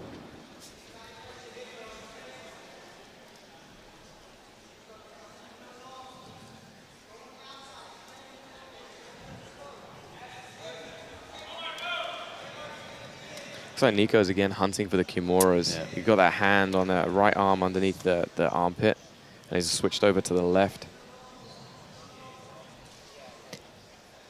Yeah, keeps working, trying to get that elbow up. See if he can get his chest behind it.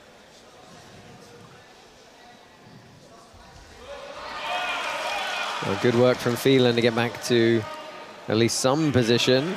See if he can defend the back here. Yeah. Keep turning.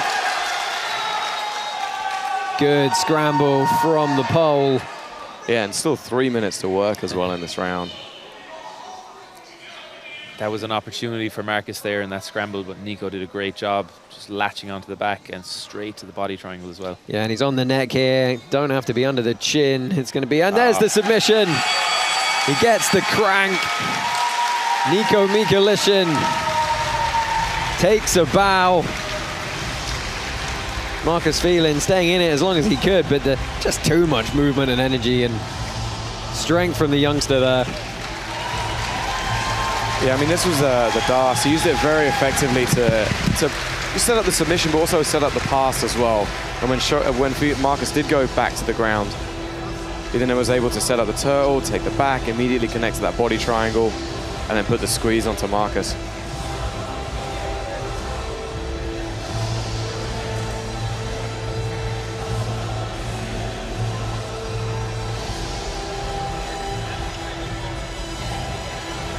Ladies and gentlemen, your winner by tap out due to a rear naked choke, Nico Mikulishin.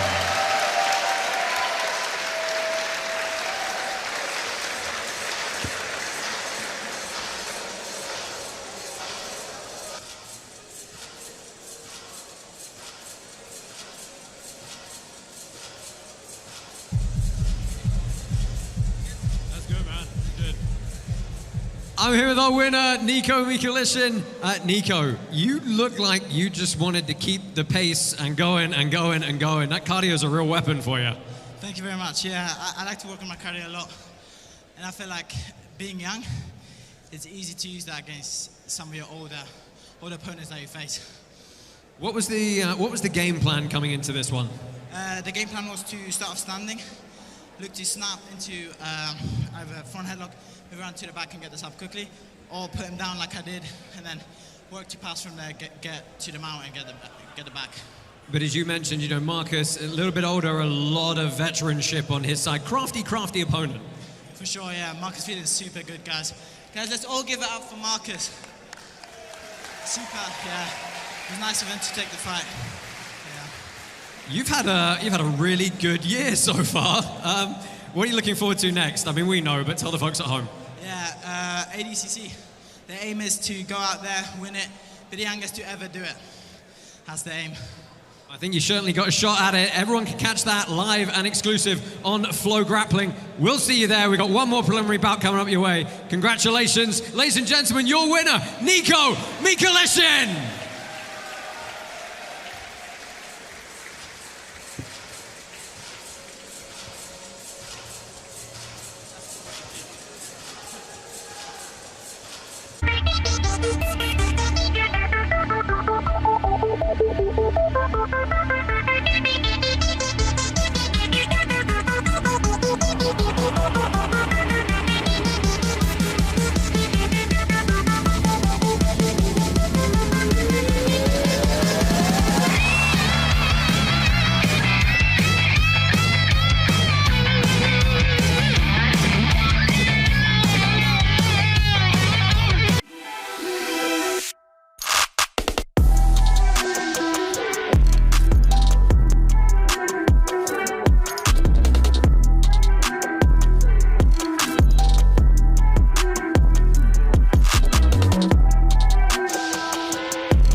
To the booth here at Polaris 37. It is squads coming up a little bit later. Josh Palmo, Tom Barlow, Tom Halpin on the call for you today.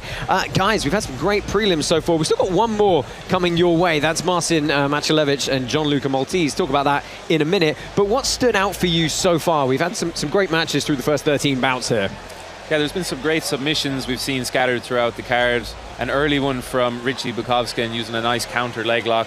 Something I always enjoy myself, but it's nice to see some of the fighters opening up. This, for a lot of them, is their first opportunity competing on Polaris, competing in front of the home crowd.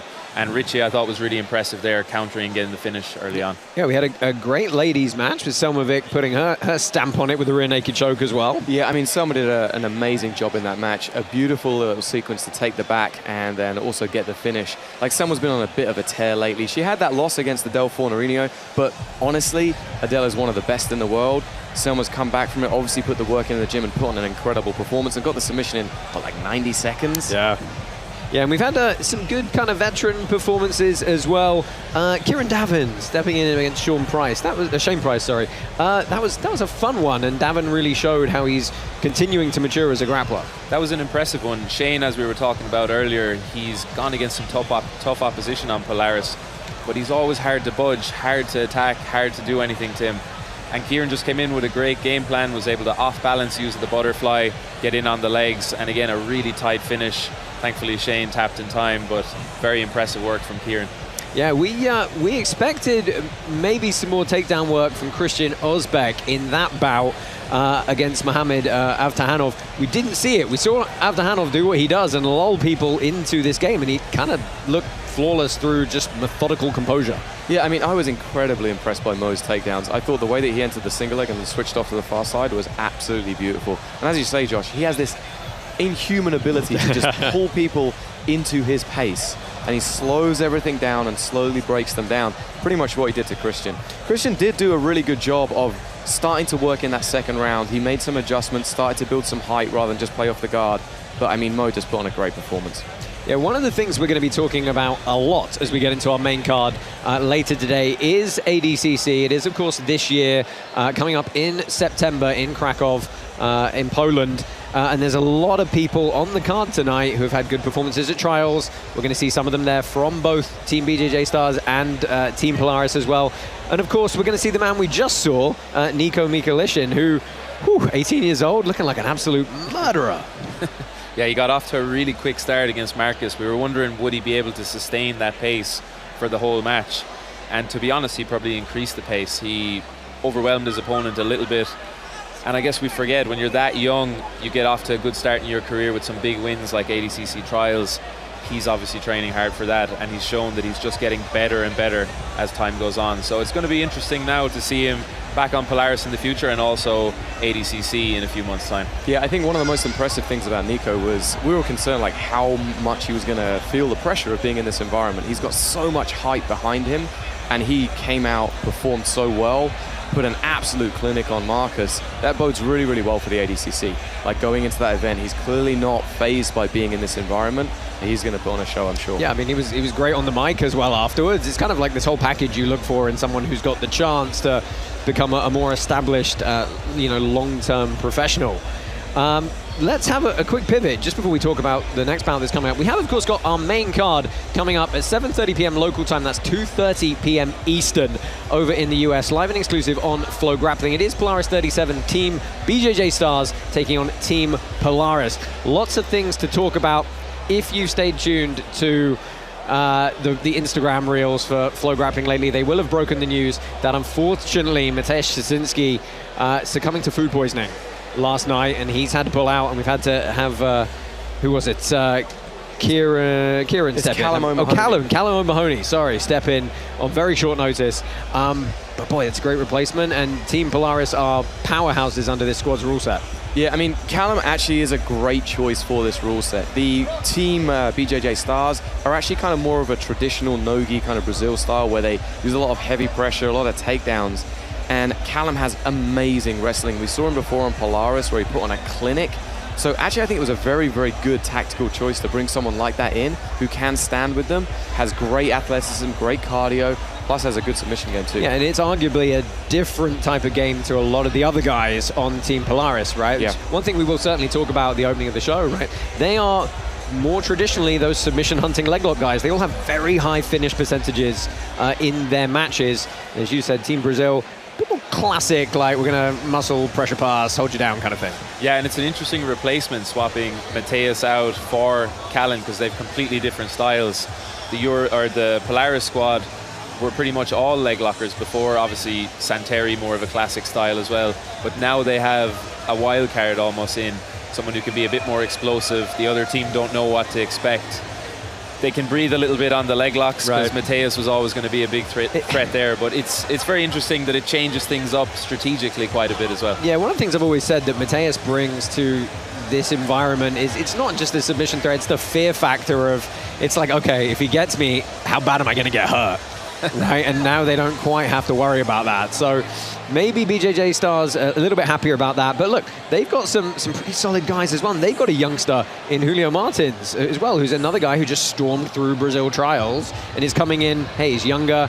He's just become a brown belt, right? But he's got a chance to make a name for himself against some far more established players. Yeah, absolutely. One of the things that I'm really interested in, we have a Zaki Behanse returning, and he coached Team Brazil a while ago against Team USA. He is a fantastic coach and a very, very good tactician. He actually switched up the tactics mid-match last time that really allowed Team Brazil to win the game. So I think that's going to be amazing. And they do have a very strong game. It's going to be interesting to see how they do tie up with these leg lockers. A lot of them are very experienced in the ADCC style, which is leg lock heavy anyway, and leg lock and wrestling. So it's going to be a cool, fun event. Yeah, lots to look forward to. Of course, Helena Cravar and Amanda Pamela Nicole is on that card as well. We've got one more prelim bout coming your way. It's Marcin Manchalevis and Gianluca Maltese. This is a great bout. We're not going to hold you up from it anymore. Let's go ahead and rejoin the mat. This is the conclusion of the prelims for Polaris 37.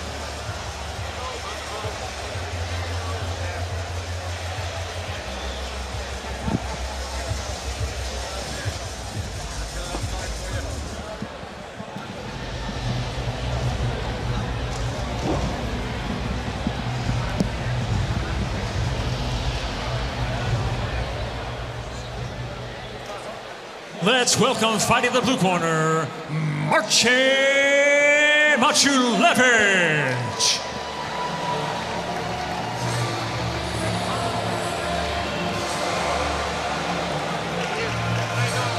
Marcin Maciulewicz, one half of our prelim main event heading here.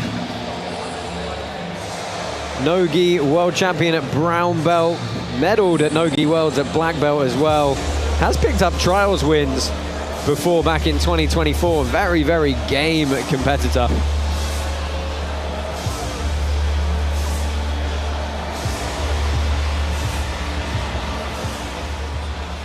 And now let's welcome fight of the red corner, Gianluca Maltese.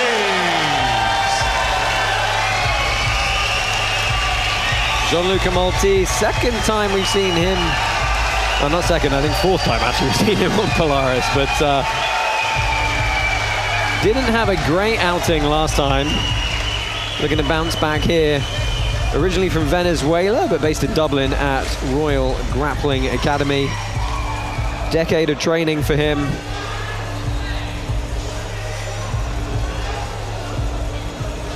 Couple of good medals at No-Gi Euros as well.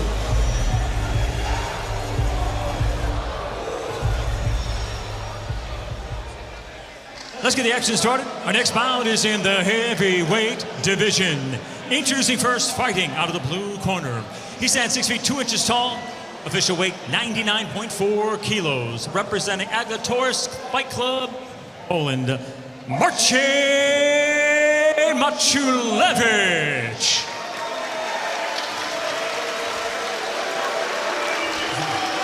And now let's welcome his opponent fighting out of the red corner. He stands 6 feet 2 inches tall.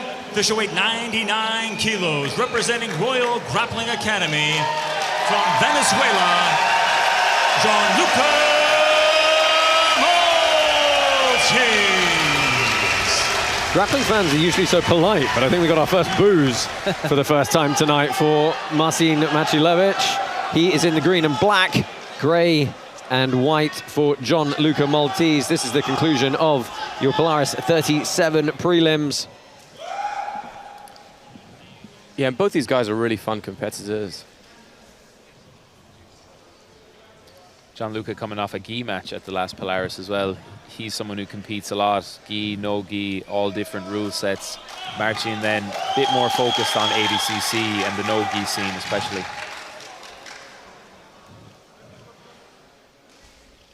It's a good opportunity for Gianluca as well. Go up against a proven ADCC trials winner, someone who's gone against some of the best grapplers in the world. So it was funny. We had Gianluca fill out the kind of questionnaire that the prelim guys do here, and he said, "What do you think about your opponent?" He said, "Polish specimen that's ready to be dealt with." Just about 90 minutes now until we head over live and exclusive on FloGrappling for the main card. Wow. Beautiful little work from Maltese to throw the arm by, clamber to the back. Man, it was beautiful timing on it as well. It's that fake kind of inside trip that everybody's doing on Instagram at the moment. Oh, and he is fired up. The crowd, sold out crowd, I should say, here at the National Basketball Arena in Dublin. They're getting behind him. Just lulled him into a slow pace to start the match, and then hits his move. Yeah, I'm absolutely going to need to see a replay of that. He's been drilling that during the week, I'd say. Jostling for the restart position as usual. Yeah, I mean, we've spoken about this a couple of times already, how important it is, and you see immediately looking for the kill here. And Gianluca's got that body lock as well with the inside hook. This was like a big no-no when I was coming up in jiu-jitsu, strip. but Arm around the neck. yeah. He realizes this is his big opportunity here, I think. I mean, it is a great opportunity. Body triangle locked in. He's doing a good job of just keep fishing underneath the neck as well. Yeah, he's finding his way through, gets the school. Thought he got some really big extension in the back. Once that body triangle's in, you just need to constantly hand fight. Don't give your opponent a second to be comfortable and then deal with the body triangle. Yeah, the lock is on the low side here, but You see he's trying to turn that knee under. Good awareness from Machalevich to try and ease some of the pressure. This slow pace suits Marcin. He can be comfortable here and then start to undo the body triangle. Yeah, you can see it there, scooping up the leg. Oh, almost getting his arm trapped. Gianluca needs to extend Marcin a bit. Here we go now. He's using the body triangle to extend. Yeah. And keep hand fighting until he gets the choke.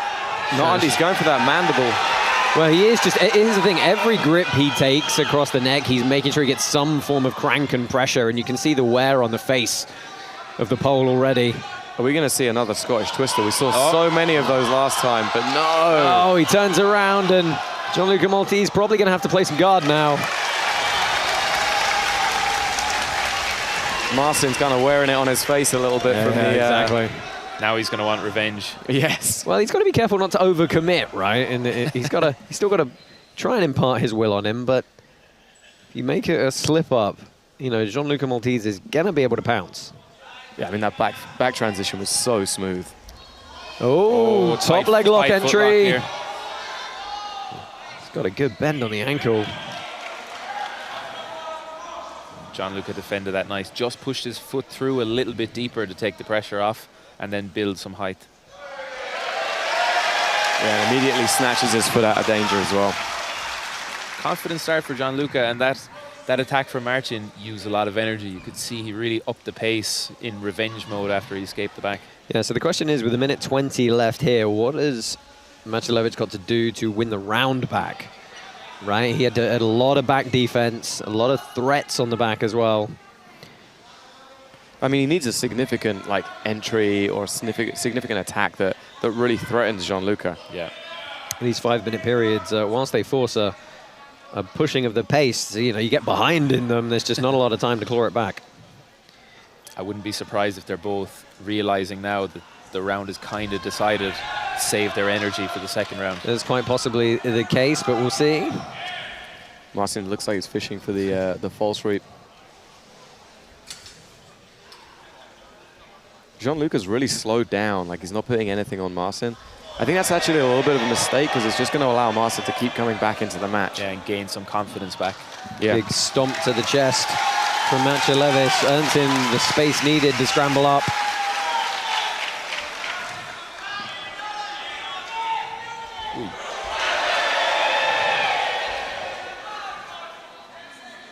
I think we're going to see the round out here as they jockey for foot position. Big staple from Machalevich at the end there, but a good round for the Venezuelan.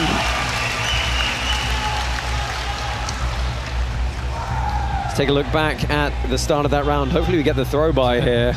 Yeah, it's a kind of fake Kochigari into the head spin. That was great. This was a long period of control for Maltese on the back. Eventually Machalevich able to squeak out of it. I mean, this was Marcin's best attack. He had that foot. It was kind of in danger, but Gianluca dealt with it very, very effectively. Yeah. Certainly didn't show concern, did he? No, and he gained the top position from it as well, so actually turned it into a positive thing for him. The winner of round number 1, Gianluca Maltese.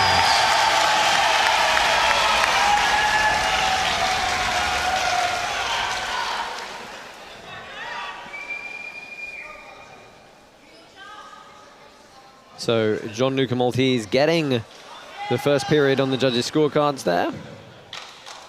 So he's kind of at least got a lead to defend now if he has to. Really does put the onus on Machalevich. Yeah, I feel like Marcin's probably going to come out quite hard and quite fast in this round. He got cut out at the start of the first, so I think he'll be on full alert mode now from the start of the second round.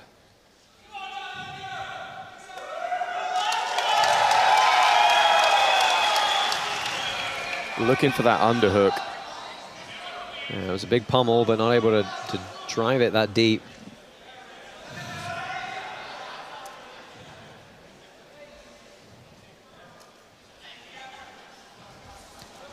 A little arm drag, not able to quite get behind. Does a good job of framing out to square back up. But Marcin not really doing much besides collar ties, a little bit of hand fighting.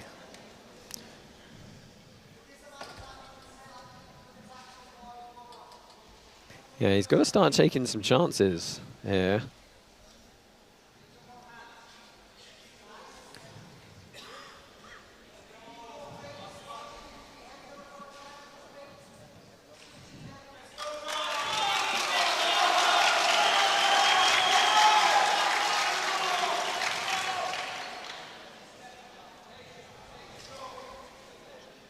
Yeah, I mean, Jean-Lucas really not doing anything either, though. Like, it's pace has really slowed down. The thing is, he doesn't have to, so much as Macilevich does, but he's ended up falling to a bottom position here. Yeah, I mean, I guess if he doesn't do anything, though, he's going to go into that third round. That is right? Much true, easier to he's got to get something on the board. Yeah. But yeah, we don't know how much energy he kind of spent trying to hold that back position. Right, we spoke about it before, right? It can be, in one of the earlier prelim matches, it could be more tiring being the one trying to hang on to the position, trying to force the hand fighting, trying to squeeze the whole time with your legs. Yeah, failed submission attempt is probably the most tiring action you can do in a match. Especially in a competition setting like this, you put so much into those submission attempts without even realizing it's like trying to do a 1 rep max. Right. And if the match doesn't end, you have to keep going. And Macilevich now with a chance to wear on Maltese. Yeah, he's not really leaning his weight heavily on it. He's not forcing Gianluca to particularly carry it too much at the moment.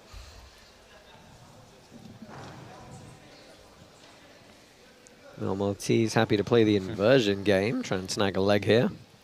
I feel like Martin really wants to drop back on a footlock at some stage. I don't know why. Yeah, I mean, dummy sweep. And Jean-Luca can steal this round if he gets this finish. If he completes this single. Yeah. And manages it as well. Is he going to keep it down? Macilevich says, yeah, that's it. That's again out of nowhere. Yeah, that's going to score. He lulls Martin into this slow kind of pace and then attacks. You have that brief time period before you consider the position settled to just try and pop back up, and it looked like Macilevich thought about it for a split second and then accepted the bottom position here, and with 1:20 to work on the back foot. It's really nice timing on those attacks. Jean-Luca trying to force the knee slide. Manages it as well. Little hip switch. To the back. Getting both hooks in again, it looks like. Let's see if he can flatten him out. Crowd again getting behind the adopted Irishman. Very impressive from Gianluca. It wasn't looking like he had much energy at all on the bottom 1 minute. Right. And now he's on the back with the body triangle locked in. Yeah, and using the smothers as well. I think that's a great tactic right now. Yeah. Like, make him super uncomfortable. Like, he's got to fight the hand off the face rather than fighting the legs. It's such a good lesson to learn the right timing to attack like that. You don't want the other person to feel that there's any attack coming. Nice and relaxed, and then straight into your attack. Yeah, if you can feel that tension in the tie-up, you're choreographing a bit too much. It's like powering it up. 20 seconds left. 20 seconds left. Maltese with the back, with the muffler. I think this is a good tactic. Just keep hammering away. You can see he's stopped fighting the body triangle now. Yeah, he knows. Crowd loving it. That is going to do it. Gianluca Maltese is almost assuredly going to take the win. A 2-round decision here. That is a big, big win for him. Yeah, I mean, technically we don't know if he's won. We've all scored enough jiu-jitsu in our lives to not play that game. It's true. Listen, I'm adding tension. You can't be that disingenuous.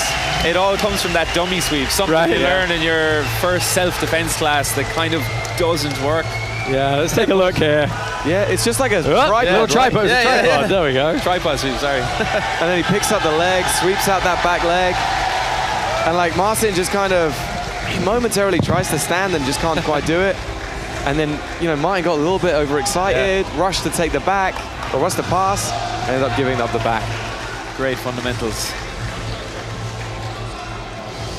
Ladies and gentlemen, we go to the judges' scorecards, and they see it for your winner, Gianluca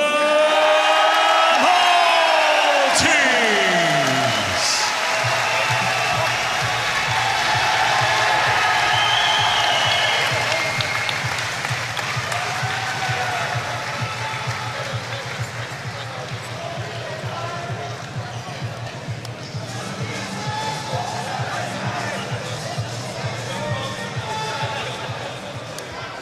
I'm here with your winner, Gianluca Maltese.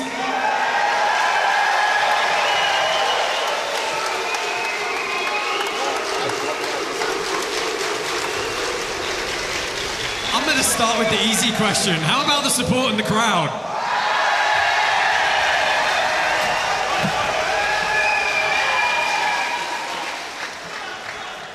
Dublin, how are we tonight? Let me just ask you quickly about the match. Look, you got the back a couple of times, hunting for the finish. But what struck us was how quickly you changed the tempo for the takedowns and how successful they were. Was that the game plan coming into this? No, man, I just do jiu-jitsu. Whatever happens, happens. I don't know. That's it. Look, clearly you want to go celebrate. You want to go celebrate with this stuff. Okay. Okay, go for it. I heard the heavyweight Polaris belt is vacant at the moment. Well, not vacant. Owen Leafsy has it, so it'll be a pleasure to have a match against that man. Maybe one day. Owen Leafsy, that would be fun.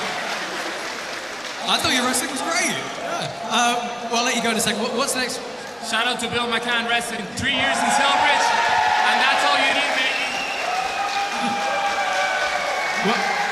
What's next for you? What's next? Maybe an IBJJF here and there. Nogi pants and Nogi European title sounds nice, no? Yeah. And another bout on Polaris if we can wrestle one out. I'm in for it. Is there a men's open weight belt? I think there is. I'll take the Grand Prix. I think it should be. We'll let you go celebrate with your fans. Ladies and gentlemen, Gianluca Maltese! We are going to be back in about 1 hour's time, live and exclusive on FloGrappling. It is the main card of Polaris 37. Team BJJ Stars taking on Team Polaris. And of course, Helena Craver versus Pamela Amanda Nicole. Stay with us here, live and exclusive on FloGrappling. We'll see you very shortly.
I didn't mean to jump the gun there, folks. I apologize, but your main card coming up very shortly. Team BJJ Stars taking on Team Polaris. Jose Enrico Cardoso is Izaki Bahiense, Eli Braz, Julio Martins, Ruan Alvarenga, and Gabriel Souza heading over from Brazil. Guys, super solid squad, that one. A lot of heavy hitters. I mean, there's a lot of trials winners within there as well, and they also have very, very solid jiu-jitsu. A lot of guys that can spoil the other team. So, for example, Ruan Alvarenga might not be the most well-known jiu-jitsu player. He has a very, very physical style. Very, very difficult to get anything on him. So it's going to be interesting to see how they kind of match up with the more kind of leg-locky style of Team Polaris. Yeah, Team Polaris, Owen O'Flanagan, Lucas Cannard, Santeri Lilius, no longer Mateusz Szczecinski, sadly. He's been replaced by Callan O'Mahony, Pavel Jaworski and Taylor Pearman. And Tom, you mentioned this when we spoke about it briefly earlier. Yeah, leg locks, leg locks, leg locks. Yes, and as the other Tom was saying a minute ago, the Brazil team, they're very physical. So going up against the leg lock heavy Team Polaris, it will be interesting to see, can they just rip out of those submissions? Because sometimes when you over-respect the leg lockers and you play their game, that's what they want. Because the leg lockers, take Lucas Canard for example, has so many beautiful transitions between different attempts, connecting berimbolos and leg locks. Will his attacks or any of the other competitors on Team Polaris work as effectively against this physical Brazil team that I think will be inclined to just rip out of things and get straight back in head first into the passing? There's been a lot of discussion about the game of Lucas Canard coming into this one because he can't just go out and his guard is so impregnable that it just becomes a bit of a kind of stalemate sometimes. So it's going to be interesting to see where the judges are looking now at, hey, you can't just hold back, you've got to force the action and be the one to initiate the attack rather than just countering. Yeah, I mean, Lucas is a really interesting case. We've seen him several times in these squads events go on runs of like 4 or 5 people, and he has a very energy efficient game where he forces the person to basically get nothing in on him. It doesn't matter how much they counterattack, they're just a wall they can't get through, and then he makes good tactical decisions of when to attack, when to entangle, and typically wins through a very, normally like a singular phase of the match. So it's whether the BJJ Stars kind can deal with that, because he is a very, very tricky customer. Yeah, I think also with Mateusz Jasinski out to food poisoning, they might be leaning on one of their other heavy hitters in Owen O'Flanagan recently, picking up a big victory at Trials, dealing with guys who grapple kind of like the Brazilians, right? A little bit more stally, a little bit more wrestlery, that kind of thing. So really interesting style matchups. We'll talk about it more in the main card. Of course, let's not forget our women's super fight as well taking place. Helena Cravar against Amanda Pamela Nicole. Helena Cravar, what can you say? I mean, none of these matches are foregone conclusions, but she's always the favorite. Yeah, Helena, she's obviously been competing at such a high level for quite a number of years, despite her being so young. Amanda is coming in a little bit more under the radar, but I hope she can use this to her advantage. There's very little footage of her online, even though she's been winning some of the biggest tournaments in the world like Nogi Brasileiros. And Helena, you can study her full game. She has every match that she's done for the last 5 years online. So I'm hoping that Amanda can bring something surprising to the table, and I think she will, because Helena, she has seemed almost unbeatable at times, but I think Amanda is clever enough as a grappler that she can figure out some ways to put Helena under a bit more pressure. Yeah, I think Amanda is incredibly game as well. Like, I've seen her fight a number of times. Incredibly entertaining to watch. She's faced the best of Brazilian Jiu-Jitsu, people like Gabi Pessanha, and done remarkably well against them as well. And it's really cool to see her going up against Helena and see if she can deal with that. I think potentially the close guard of Helena is the big danger that we always see her utilizing, although she has started to do a lot of passing as well, so it's going to be interesting. Yeah, lots to look forward to coming up in about an hour's time, live and exclusive on FloGrappling. Polaris bringing you the best of European Jiu-Jitsu, of course, tonight in Ireland. Don't forget you can get involved with the Polaris PSG Opens. We have a whole slate of those going on throughout the year. It's your chance to take part, should I say, in some of our competitions and have a chance to win your way onto an actual Polaris card. You're going to get to compete alongside and watch some of the best in the world, as well as the open junior divisions and all that sort of thing. Next up, August 30th in London, Polaris PSG events later on in Birmingham and Bristol. And we should, of course, mention that we are going to Europe with these events as well. August 29th, we're going to be in Barcelona, Spain, and Utrecht in Holland, October 24th. Head over to the Polaris website and Smooth Comp to find out more. It's your chance to pit yourself against the best in the world and possibly win a chance to get on one of these Polaris cards. Enough from us. Thank you for joining us here for the prelims, live and free on YouTube. We'll see you very shortly over exclusively on FloGrappling for Team Polaris taking on Team BJJ Stars. We're back. This time, the Polaris All Stars square off against the Brazilian BJJ Stars. A clash of continents against the nation that defined the sport.